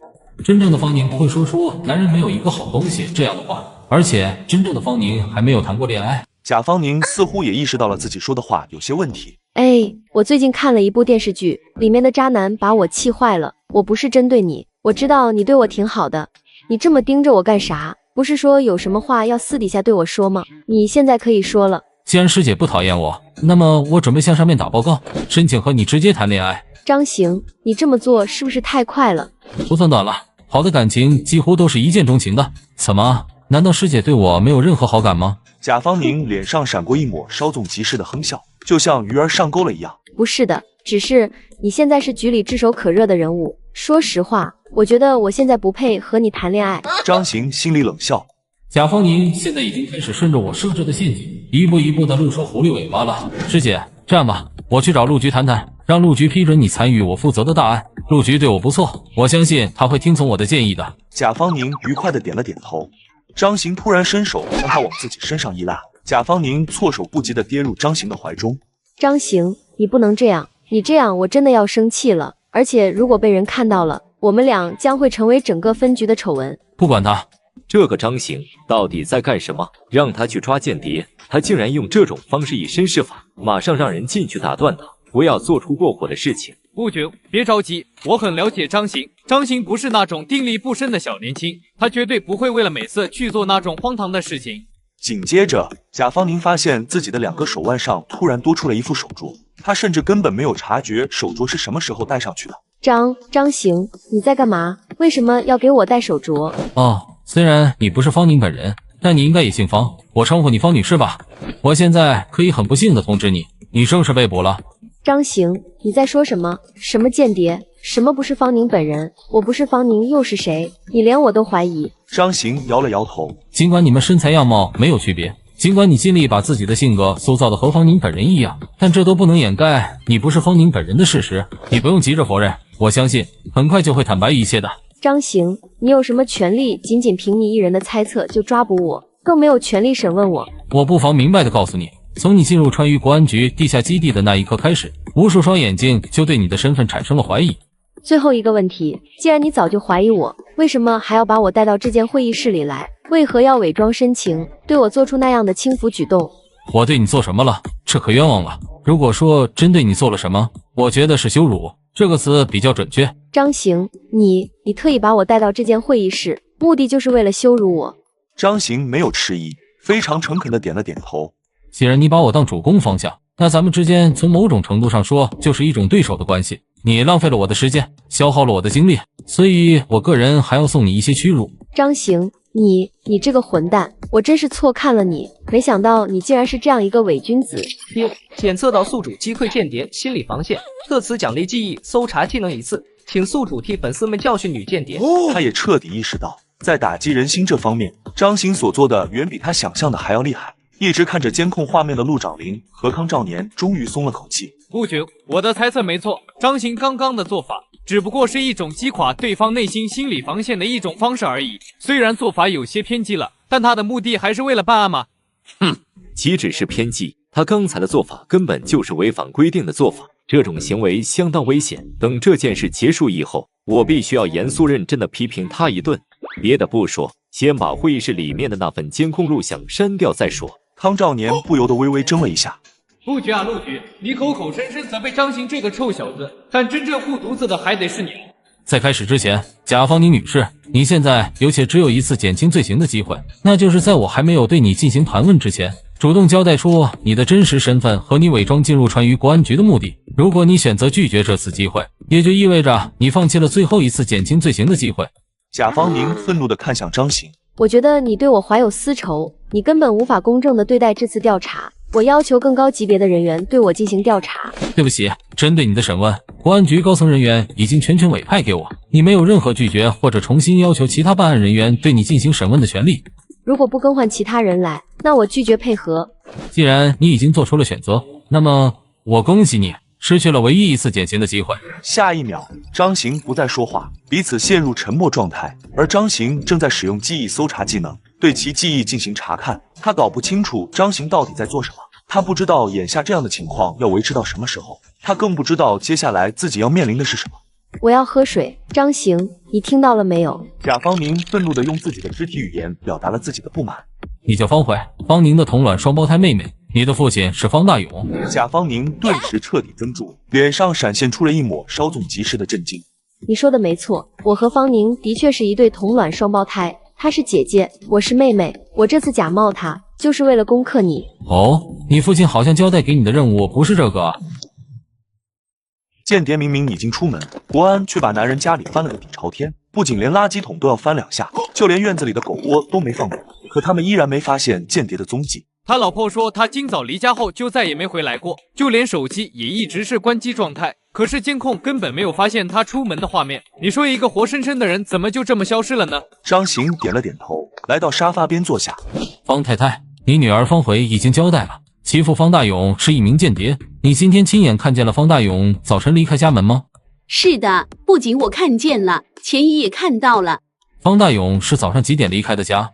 应该是8点左右。我记得他出门的时候，我刚刚睡醒下楼。我醒来的时候看了一眼手机，那时候时间是7点55分。我下楼的时候，他正好离家。我还问了他一声，问他要去哪里，他没有回应我。不过我也习以为常了。那昨天晚上家里有没有来过客人？没有吧。这时保姆钱一说道：来了，大概凌晨2点的时候，方先生的朋友好像姓徐。对了，那位徐先生来过，当时还是我给他开的门。当时方先生还没睡觉，还从楼上下来接了徐先生。太太那个时候早就睡了，所以不知道这个情况。那你今天怎么不告诉我？我本来早上就想告诉您的，但是也不知道怎么回事，今天一直感觉头有些晕，刚刚想起来的事情，没一会儿就忘了。那个徐先生昨天夜里就离开了，是吗？是的，大概是凌晨3、4点钟的时候离开的。你看着他离开的吗？没有，我当时睡在床上，不过我没睡着。我当时听到大厅里的离开的脚步声后，后来我又听到方先生关门上楼的声音，我这才安心入睡了。听到这里，张行从沙发上起身，没什么可问的了。可是我明明觉得还有不少疑点啊，而且我怀疑他们没有说真话。张行无奈地摇了摇头，不，他们说的都是真话。康兆年有些诧异的道：“那就奇怪了，如果他们说的都是真话，那就证明方大勇的消失可能跟那个姓徐的的确有点关联。姓徐的是凌晨3、4点钟离开的方家，方大勇是早上8点左右离开了家门。可是为什么方大勇离开家门之后没有出现在路边的监控摄像头中呢？早上离开家门的那个人不是方大勇。”康兆年猛地一惊。可方太太亲口说了，早晨亲眼看到了方大勇离家，而且保姆也说看见了。亲眼所见的就一定是事实吗？喂，你快别折磨我了，赶紧的告诉我吧，大不了晚上我请你做保养去。张行没有回话，取出纸笔，用笔在纸上写了10个英文字母，拿到了方太太和保姆的面前。他们2人距离这张纸大概有1米远左右。方太太、钱一，现在我有个小游戏，需要你们2人配合一下，请你们在这张纸上的这些英文字母当中找出这个字母。方太太和保姆对于张行的要求都显得有些诧异，不过还是照做了。但是很快发生的事情立马让康兆年和在场的几位国安同事彻底惊住了，因为方太太和保姆纷纷选择了 F 这个字母，将 F 字母认作成了一字母。我说方太太还有钱姨，明明是字母 F， 你们为什么全都认成了字母 E？ 这是3岁小孩都能选得出来的题目，你们俩这眼睛出什么问题了？不可能啊，我找的明明就是字母 E 啊，这事儿还真是怪了。这壶茶水你们2个都喝过吗？方太太和保姆纷纷点头。这壶茶水被人加了东西，会让大脑产生错误的联系，所以把 F 认成了 E。同样，你们早上看到出门的方大勇实际上并非是方大勇。我知道了，是那个姓徐的。可是外面的监控摄像头并没有人为损坏的痕迹，但是在这个时间段，不止方大勇没有出现在监控录像画面中，就连伪装他的这个姓徐的也没有出现在监控画面中。这一点你如何解释？难道这个姓徐的插上翅膀飞上天了？这很简单，出门之后就进行伪装，监控自然看不出。如此推断的话，方大勇并没有逃走，方大勇应该还在别墅或者这个周围，否则他绝对无法逃过周围的这些监控。应该早就不在了。不可能啊，他派姓徐的伪装的目的就是想干扰我们的视线，等我们做出错误的判断之后，他再寻找逃跑的机会。要不然他能通过什么方式避开我们所有的监视呢？没想到这房子下面还有这么复杂的密道。我估计方大勇当初买下这条通道的时候，就已经开始设计以后的逃跑路线了。这条密道贯穿整个城流山，估计方大勇早在7、8年前就已经开始秘密挖掘这条通道了。现在出现了3个方向的通道，一个通向城流山山腹，一个通向市区方向的公路，最后一个通向西面的一个小村庄。这个小村庄毗邻着嘉陵江。方大勇导的从哪个方向逃走了呢？不用想了，他肯定从这条路跑了。你为什么这么肯定他走了这条路呢？第一，这条通道的外面是一条乡间小路，没有任何的监控设备。如果方大勇从另外2条路逃跑的话，势必会留下踪迹。其二，距离这条乡间小路不到2里就是嘉陵江的尾部。如果从嘉陵江尾部乘坐快艇，只需要2个小时就能抵达贵阳，再从贵阳转到南宁渡口，方大勇就可以在南宁渡口乘坐邮轮进入公海区域，最后一步经公海区域转到金三角等地。就在这时，张行电话响起。张行，南宁警方在南宁渡口发现一枚银色戒指，经过我们这边的识别，发现这枚戒指是方宁的。这么说，方宁也出现在南宁渡口了。那难道说那天方宁能够逃出那间木屋，是方大勇派人救了他？现在方大勇要带着方宁一起逃亡，我们正准备前往南宁渡口。好，注意安全，我会通知当地同志协助你们。检测到宿主准备驾驶快艇，特此奖励快艇专家技能，请宿主追击间谍。张行驾驶的快艇犹如开弓之箭一般冲了出去。我去，大婶，你悠着点啊！咱们是去抓间谍，不是赶着去喂鲨鱼啊！张行启动快艇之后，直接将速率拉到最高。当速率达到极限值之后，张行还在利用快艇专家技能增速，每秒速率达到了50米。抓过间谍的都知道，一旦他们逃到公海，再想要抓捕就难如登天。可今天这个间谍不但逃到了公海，就在快被追到的时候，男人却犯了钓鱼瘾，不但不追捕间谍，反而直接停船钓起了鱼。这一操作直接把一旁的队长气得上下喷火。没想到就在此时，8公里外的间谍居然停船了，男人直接把海竿丢给队长。你就在这里海钓，不管你会不会，都要给我装好13，我潜到那艘游轮上，先去看看怎么回事。如果有需要你配合的地方，我会给你发信号。说完直接跳进海里，队长直接压马逮住。游过去，1海里约等于 1.8公里，8海里差不多就是15公里，这不是在开玩笑吧？检测到宿主正在潜水，特此奖励潜水专家技能1次，此技能可以使宿主提速到60千米每小时的游速，请宿主全速潜水。你们这群只会打井的动物，打井的时候一个个别提效率多高了，现在让你们抢修，都过去快1个小时了，怎么还没修好 ？Mr. 徐，这是发动机损坏，不是其他的零部件损坏。我的人已经在快速抢修了，再给我半个小时，半个小时以后肯定可以修好。我告诉你，劳伦，别看你是个船长，但是你要是惹方先生不高兴了，回到袋鼠国，方先生分分钟都能让你进局子。我再给你最后的半个小时，如果再修不好，别怪我对你不客气。好的好的 ，Mr. 徐，你消消气，再给我半个小时，一定能修好。你先去舱内休息一下吧。方大勇的这艘游轮的确是抛锚了，这艘游轮还很新，发动机出现损坏，这确实有些想不通。另外一道熟悉的背影，此刻他正背对着这位徐先生。从他的身材比例，张行可以确定他应该就是方大勇。方先生，劳伦已经确定了，半个小时以后肯定能修复。现在距离老挝国经济专属区还有多远？还有50海里左右。如果修复好发动机，1个小时内我们就能赶到老挝国经济专属区。等到了老挝国经济专属区，我们就自由了。那帮川渝国安队的不可能抓到我们。方大勇点了点头。这个世界上哪有自由2字？你跳出这个陷阱的同时，可能意味着你正迈进另外一个更大的陷阱。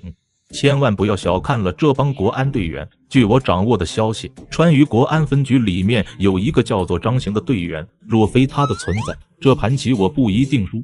确实小看了他们，不过我们现在已经驶出150海里了，他们就算想追踪也来不及了。方先生，这次我们虽然损失不小，但我相信只要方先生还活着，等方先生回去重组之后，我们势必还要再来龙国兴风作浪。方大勇没有回应他，只是轻轻地叹了口气。方先生，大小姐怎么样了？大小姐应该说的就是方宁。徐文，你记住了，从今天开始没有这个大小姐了。方先生的意思是，他还不愿意跟随我们回袋鼠国。岂止不愿意追随我，他还要跟我划清界限。若非如此，他怎么会破坏发动机？不就是想让我们无法顺利抵达老挝国经济专属区？不就是想让我们被川渝国安队逮捕？没想到这艘游轮上的发动机损坏，竟然是方宁人为破坏的。而且从姓徐的所说的，可以判断得出来，当初身处险境的方宁，并非方大勇派人救出的，是他自救的。而且方宁之所以能够来到这艘游轮上，并非遭受了方大勇的胁迫。只是我感觉奇怪的是，他为什么知道方先生的出走路线？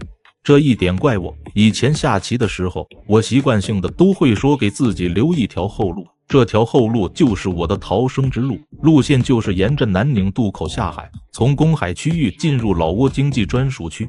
这么说来，他就是靠着一个游戏推断出了您的逃生路线。方大勇无奈点头。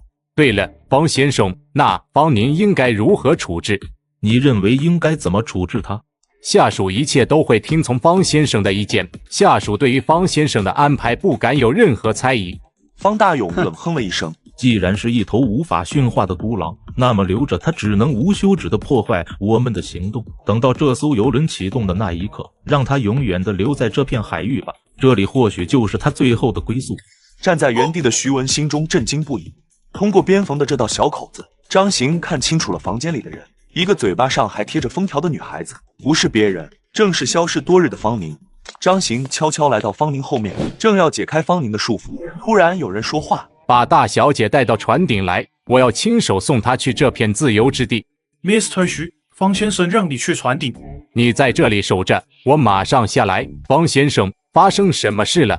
方大勇微微皱着眉头，将手里的望远镜扔给了徐文。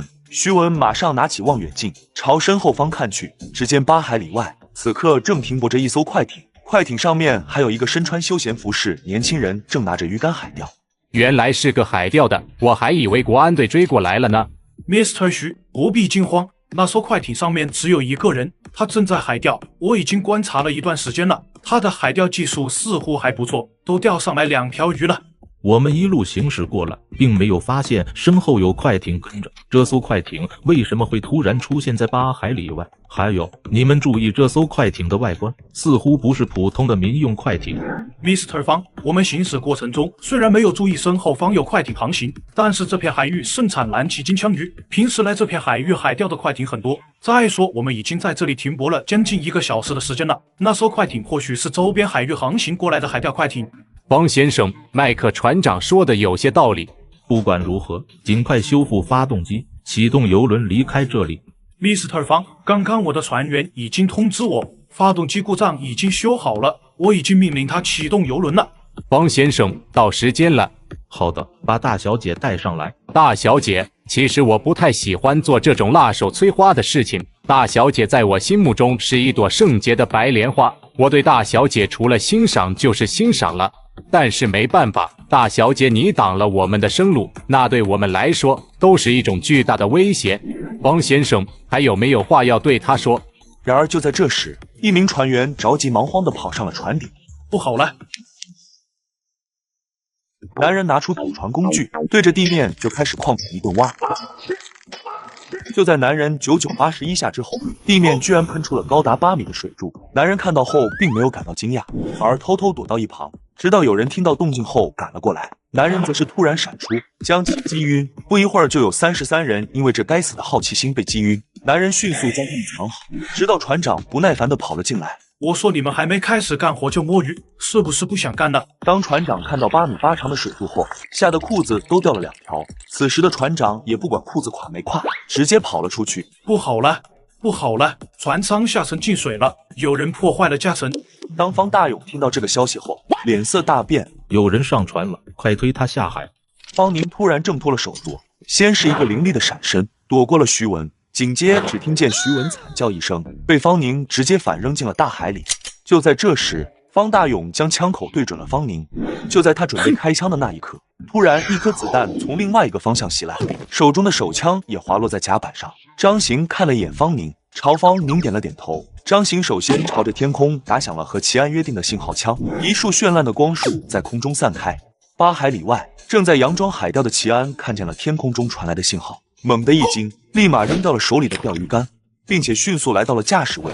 我操，我他妈没开过快艇啊！来吧，快艇变摩托。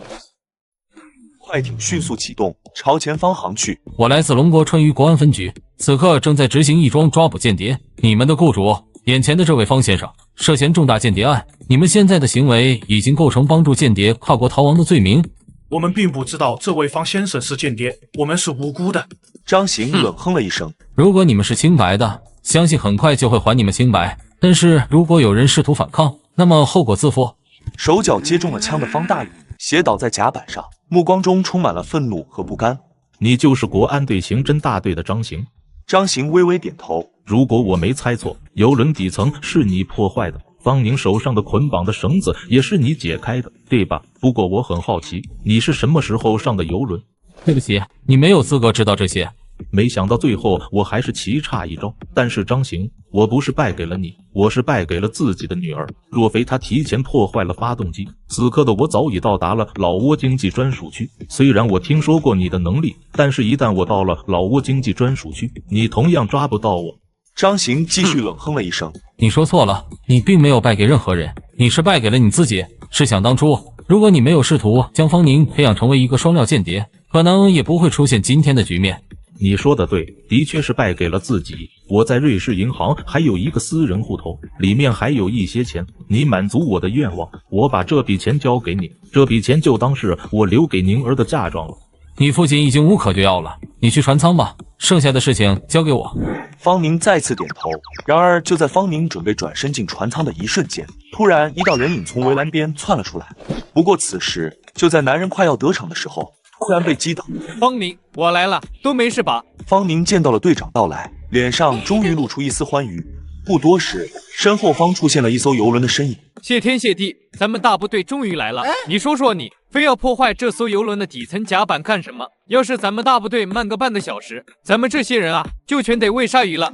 看，东南方向有艘军舰朝咱们驶来了。既然是一艘中型的近海驱逐舰，他们此刻出现在这里，目的不会是为了营救方大勇吧？方大勇对于代属国情报局的作用似乎非常大，现在更加能够确定方大勇身上肯定还有重大的秘密。先不要管他，先把方大勇送到我们的搜救船上去，把船员转移上去。至于这艘驱逐舰到底想干嘛，等他逼近了再说。林组长，我们得将受伤的方大勇转移到这艘船上，他失血过多，还需要救护员紧急治疗一下，一定要让他活着，因为他身上或许还有很多重要的情报有待挖掘。一组，赵康同志说的办。收到。林组长，注意到了1海里外的那艘近海驱逐舰了吗？早在距离这里还有5海里远的时候，我们就发现了那艘驱逐舰的身影，它正在一步一步地向我方区域逼近，而且现在距离我们的位置只剩下1海里左右了。林组长，我们一致认为那艘老挝近海驱逐舰此时出现在这片海域，并且对我们进行来犯之事，其目的或许就是为了方大勇。这一点我也想到了，方大勇既然竭尽全力的逃往老挝，就必然在老挝有可靠的依仗，只是没想到一个间谍人员竟然和老挝的军方搭上了关系。为了营救他，老挝不惜出动了一艘近海驱逐舰，当然这些可能都是代属示意的，不过可想而知方大勇这名间谍人员对于代属情报局的重要作用。不过康组长，你不用担心，我认为老挝这艘驱逐舰的目的不过是想起到一些震慑的作用，他们还没有那个胆量敢在公海地段阻碍我们的执法，而且半个小时前我已经将此事禀报了上级部门。林组长，上面怎么说的？上级没说什么，只交代了一句话。什么话？要对我们的国家有信心。听到这句话，康兆年忍不住哈哈大笑了2声。半个小时后，那艘游轮已经彻底沉入海中，人员也全部撤到搜救船上。这艘驱逐舰也不喊话，也不跟我方交涉，我方的交涉他们置之不理，就挡在我们的返航路线上，这就是一种耍无赖的招数。对方似乎就是有意拖延时间，他们似乎发现了方大勇的受伤情况，他们或许也不想酿造大的海上冲突，毕竟现在的龙国可已经不是当年的龙国了。到底怎么办？必须要拿个主意了，咱们不能再继续坐以待毙下去了。再等一会儿吧，我相信上级部门一定正在想对策。林组长，方大勇的情况你也看到了，如果再拖延下去，他的生命就危在旦夕了。我们川渝国安分局为了活捉他，付出了不知道多少代价。如果现在就让他挂了，我们一些同志的牺牲将会变得没有价值。我认为，如果我们全力冲破封锁线，一旦抵达了我国海域范围，老挝的这艘近海驱逐舰绝对不敢继续追击。康组长，这些都是你的预判，但你的预判并不一定能够成为现实。若是我们不顾一切的试图去冲破封锁线，那么很难说2艘船不会发生碰撞，到时候如果发生碰撞和摩擦，就会成为一件国际事件。张行，你一直都没表态，说说你的看法吧。再等10分钟，如果10分钟后对方还继续阻拦，我们就冲破封锁线。男人在海上抓了个国际间谍，本以为可以吃香喝辣的，可没想到却引来别国近海驱逐舰的阻拦。就在都以为要凉凉的时候，没想到一直挡在返航路线上的那艘老挝国的近海驱逐舰竟然启动了，而且船身做了一个方位的偏移，似乎有掉头返航的趋势。左边8海里处好像出现了一艘驱逐舰，是我们国家的052D 型导弹驱逐舰，它来了。一瞬间，心情大喜，他们此刻也明白了老挝这艘近海驱逐舰为何会出现掉头返航的趋势。我操！我说小窝子的驱逐舰怎么掉头呢？感情是被咱们052D 爸爸吓到了，哈哈哈哈哈！康组长，我说了吗？要相信咱们的祖国。那是一定的，太牛逼了，咱们祖国太牛逼了。张行，这次你干得不错，上级领导对你这次的抓捕行动提出了高度的赞扬。谢谢上级领导的关心，不过这次行动之所以能成功，还是队长指导的好，我就是队长身边的一个跟班。局长，说实话，方宁的父亲方大勇是间谍没错，可是方宁真的没有做过任何一件对不起国家的事情。若不是方宁忍辱负重，提前破坏了游轮上的发动机，我们这次也不会这么顺利的抓捕到方大勇。在这次的行动中，方宁是有着不可磨灭的功劳的。我也相信方宁是清白的，对于他这次在行动中的付出，我也感到欣慰。调查也只是例行程序，你不必紧张。说话间，调查科人员就走了进来。队长，方宁，这次行动的事情我都知道了，你没有忘记身为一名国安队员的职责，在亲情和国家荣誉面前，你选择了后者，我感到由衷的欣慰。现在调查科对你进行的调查，也只是组织上的程序，我相信你会获得一个公正的对待。方宁眼眶红润，使劲的点了点头。随后，方宁跟随调查科人员离开。张行，康队长的报告里面写得很清楚，这次行动全是你的功劳。这是一份由国安总局签发的内部人员家属大病补助文件。这份补助单是我和上面商议之后，上个月向总局提出的申请。虽然你在咱们川渝国安局待的时间还不长，但是你张行的功绩是有目共睹的。分局现在虽然承担了你爷爷的治疗费用，但是你父亲一直都在医院照顾你爷爷，也没有收入来源，将来生活势必艰难。所以这30万的补助，希望能够填补一下你们家的收入空缺。谢谢陆局。张行，昨天我们收到相关组织的举报，波南财经学院有个叫徐怀里的学生，近期行踪诡异，我们怀疑他可能正在从事某些秘密的间谍活动，组织想让你先去盯梢。随后张行就来到了波南财经学院。这个叫徐怀里的大三大学生，即便是间谍，充其量也不过是个小虾米，如果是反跟踪到背后的大鱼，那才有点意思。只见张行目不转睛地看着公交站牌下的一名男子。此时91路公交车过来的时候，张行快他一步，先行走上了公交车。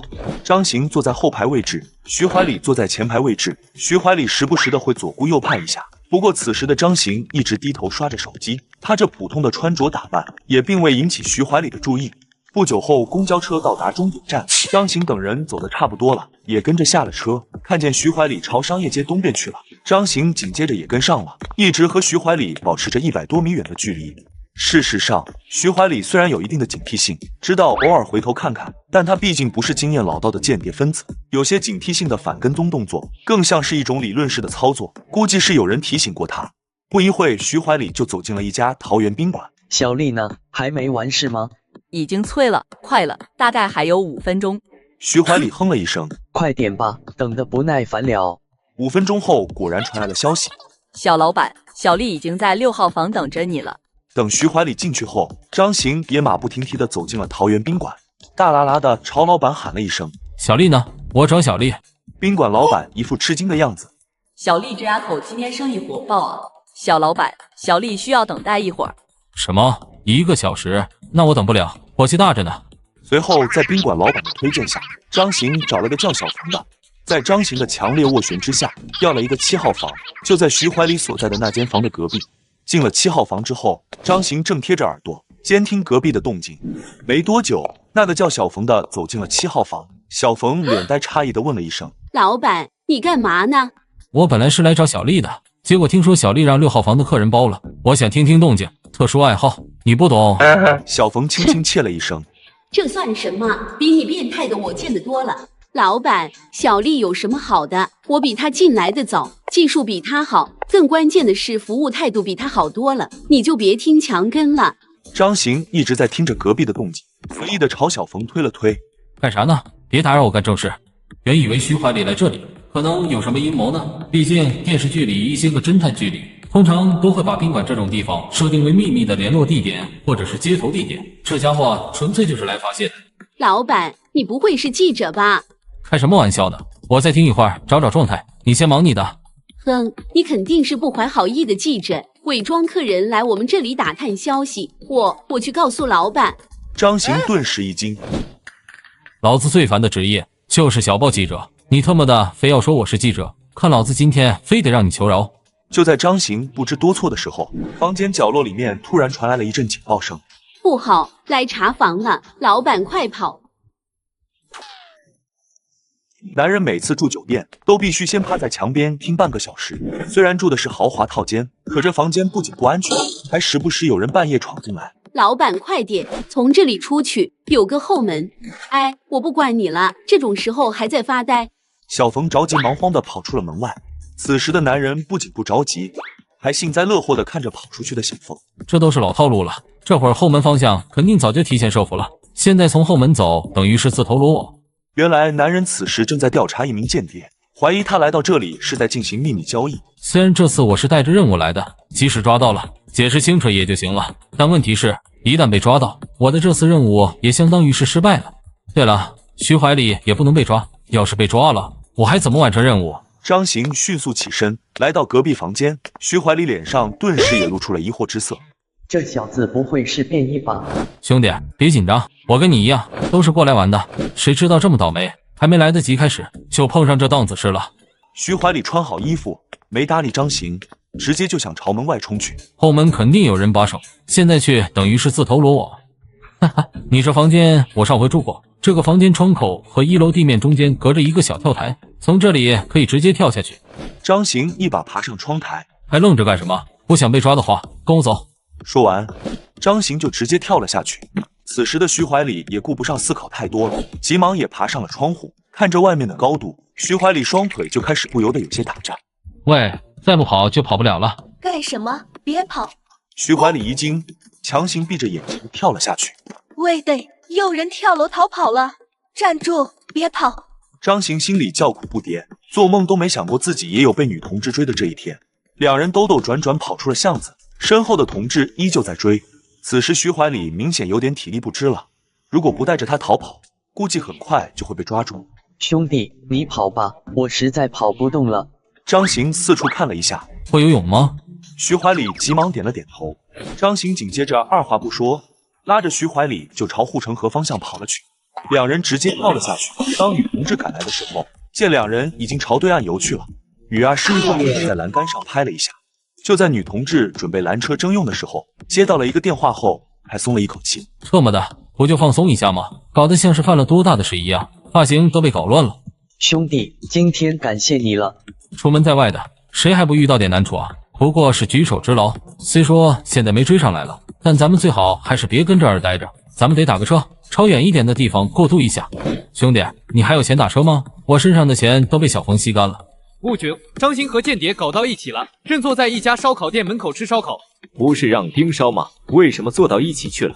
谁知道呢？张行一直不按套路出牌。如此说来，张行已经开始行动，潜入间谍内部了。张哥，我怎么发现你好像挺面熟的？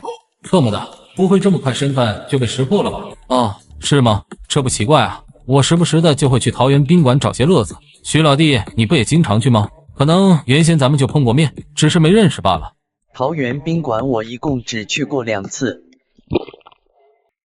完了，身份暴露，任务失败。我想起来了，我记得我好像在我们财经学院见过张哥，你是不是来过我们财经学院，而且不止一次？徐怀礼一定知道了一些什么，这些话分明是在试探。哦，财经学院当然去过，去年在财经学院交过一个女朋友，那时候经常去财经学院找她，不过后来分了。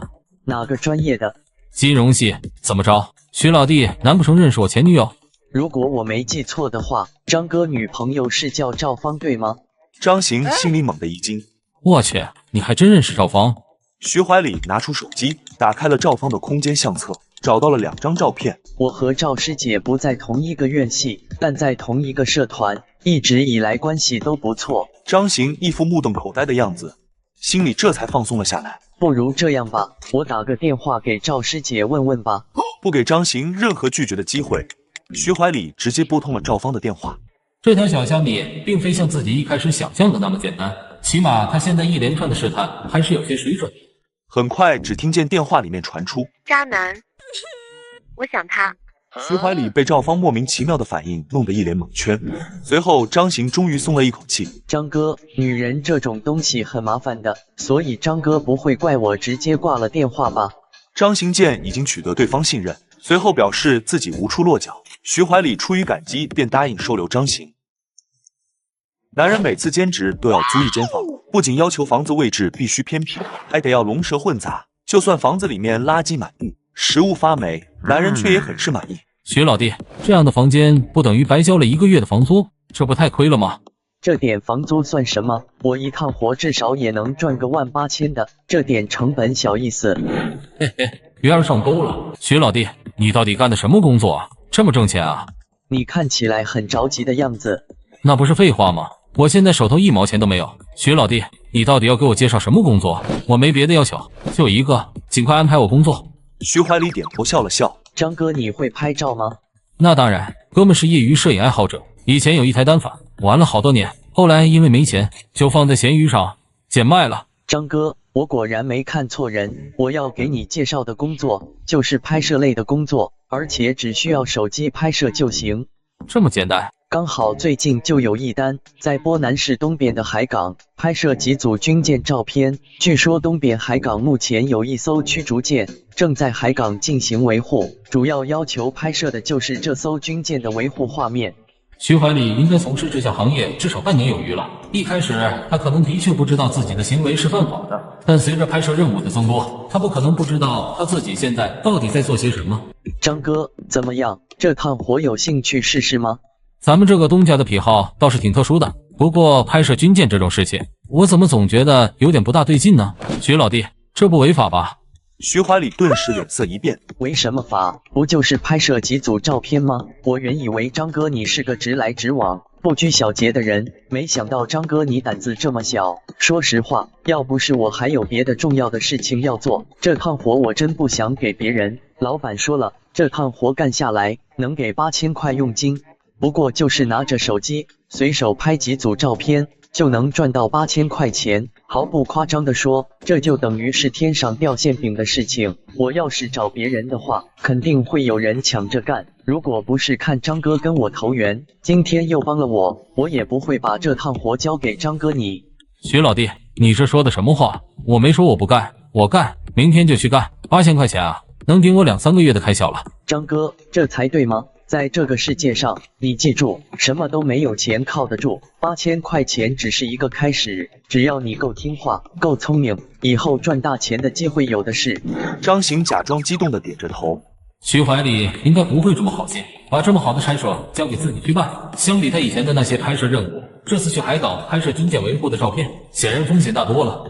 这200块你拿着当路费。第二天，张行就前往了东边海港。不局，张行好像收到间谍指派的任务了，正在前往东边海港。立即联系相关单位，让他们配合咱们这边的行动，出了任何问题，我陆长林承担。与此同时，张行发现徐怀礼一直都在自己后面。徐怀礼没什么经验，半路上就被张行发现了。来到海港以后，张行伪装成游玩的游客，逐步的靠近，随手拍摄了几组无关紧要的照片。咦，怎么这么容易就得手了？下午回到出租屋，徐怀礼已经先一步返回了这里。此刻正坐在沙发上刷手机。哟，张哥回来了啊，照片拍好了吗？张行表现得尤为激动地把手机拿了出来。徐怀礼将手机上的这些照片查看了一番。张哥，你这些照片没有按照我的要求拍摄，我让你靠近军舰维护区域，你拍的基本上都是外围照片，这和老板的要求大相径庭。没办法，那个区域有专人把守，根本靠近不了。我尝试了好几次，都被维护人员赶走了。这些照片已经是我尽了最大努力拍摄到的内容了。说的也是，这趟活的确有点难度，况且张哥你又是第一次干活，能拍摄到这些照片已经算是难能可贵的事情了。这样吧，晚点我去见一趟老板，看看他是什么意见。哦，见老板。徐老弟，咱老板到底是什么人啊？你既然晚上要见他的话，不如带我一起呗。张哥，你不用这么着急见老板，反正我安排事情给你做，老板满意了呢，我自然会给你钱，以后等时机成熟了，我自然会给你引荐老板的。张哥，今晚我就不回来了，桌上给你放了100块，你自己随意买点吃喝吧。随后，徐怀礼来到一条商业街，而在人潮涌动的100米处，正是张行在盯着他。而这一次，徐怀礼经常性的回头，显得十分谨慎。在双林街对面，张行看见徐怀礼拦了一辆出租车，上车后，车子朝东南方向去了。张行立马也拦了一辆出租车，两车之间仍旧保持着100米左右的距离。徐怀礼是要回财经学院，难道他那位神秘老板就藏在财经学院之中？半个小时后，徐怀礼果然进了财经学院，张行依旧保持着远距离跟踪。随后，徐怀礼来到学校的一块草坡边，打了个电话，因为距离太远，张行也无法听到对话内容。难不成这里就是徐怀礼和他的上线接头的地点？张行密切关注着100多米远的徐怀礼，不一会儿就来了一位长相清纯的女生。随后，徐怀礼和那名校花坐在草地上又聊了几句。徐怀礼将那封装有照片的密封袋装进了校花的包包里。校花发着牢骚，对徐怀礼似是抱怨了几句。随后，徐怀礼从身上掏出了几百块钱的现金，放进了校花包里。校花这才脸色和缓了一些。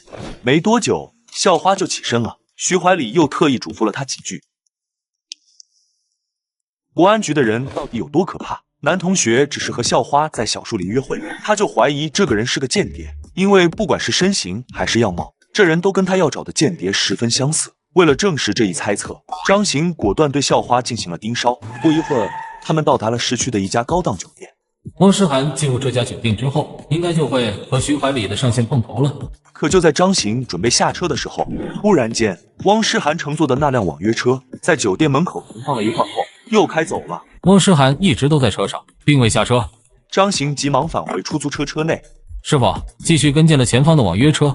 汪诗涵似乎是在打电话，原本到达约定酒店，突然又接到电话离开酒店。难道说这个约汪诗涵在酒店见面的大鱼收到了什么风声，临时改变主意了？那只存在两种可能，一种是大鱼临时有事改变了行程，另外一种是大鱼嗅到了危机，而大鱼能够嗅到危机，可能是有人给他传出了危险信号。校花最后来到了市区的另一家酒店门口，随后张行走了进去，刚好看到汪诗涵坐电梯上去了。汪诗涵乘坐的电梯最后停在了8楼，张行没有过多停留，直接从另外一边绕道上了楼梯，快速爬到8楼以后，张行观察了一下，8楼的房间很多，光是总统套房就有好几间，无法确定汪诗涵到底进了哪个房间。不过看到走道上有打扫卫生的阿姨经过，张行眼睛一亮，因为汪诗涵的穿着比较显眼，所以张行花了200块钱，终于从打扫卫生的阿姨嘴里打听到了汪诗涵进入的房间号。紧接着，张行又花了200块钱，请阿姨借助打扫卫生的理由去敲了一下门。很快，房门打开，露出一张面孔。张行站在走廊拐角处，清晰地看到了这张面孔，并且也确定了他的身份。这的确是一条大鱼。这条大鱼神色古怪地查看了一下走廊左右，然后将阿姨打发走了。打扫阿姨回头在拐角处从张行手里拿了约定的钱，最后担忧地朝张行问了一声：“小伙子，你该不是来抓你老婆的吧？如果搞出了事情，你可千万别跟人说，是我告诉你的客人信息。”张行无奈地朝阿姨点了点头。可就在这时，突然发现8089房间的房门打开了。紧接着，张行看见汪诗涵面露惊惧之色地走在前面，他身后跟着的就是那名外籍男子。汪诗涵一脸惊惧的样子，很显然是被对方挟持了，而且此刻这名外籍男子已经改变了形象，头上戴了一个假头套，连衣服也换了。要跑，大概率是因为刚刚那名阿姨过去敲门的时候引起了对方的怀疑。等大鱼挟持着汪诗涵上了电梯之后，张行立马拿出手机汇报了这边的情况。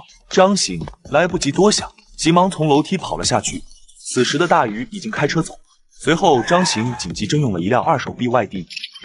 检测到宿主手握方向盘，特此奖励神级车技技能1次，请宿主尽快飙车。别看这是一台略显破烂的2手 BYD， 但车子发动机似乎经历过改装，起步飞快。张行最后一直流下去，车身竟然产生了漂移感。局长，大鱼挟持了一名财经学院的女学生，现在已经驾驶着一台车牌号为闽 C24572型黑色福特车，正往东南方向行进，目标可能是海港码头。我目前正在追踪，请跟紧车辆，在我们没有抵达之前，不要轻举妄动，要确保人质安全。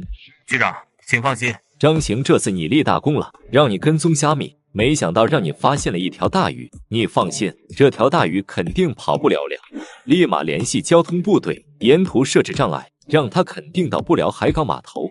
不久后，前方不远处果然出现了几道路障，可前方的福特车已经彻底发现了追踪，他直接冲破了，车身严重受损。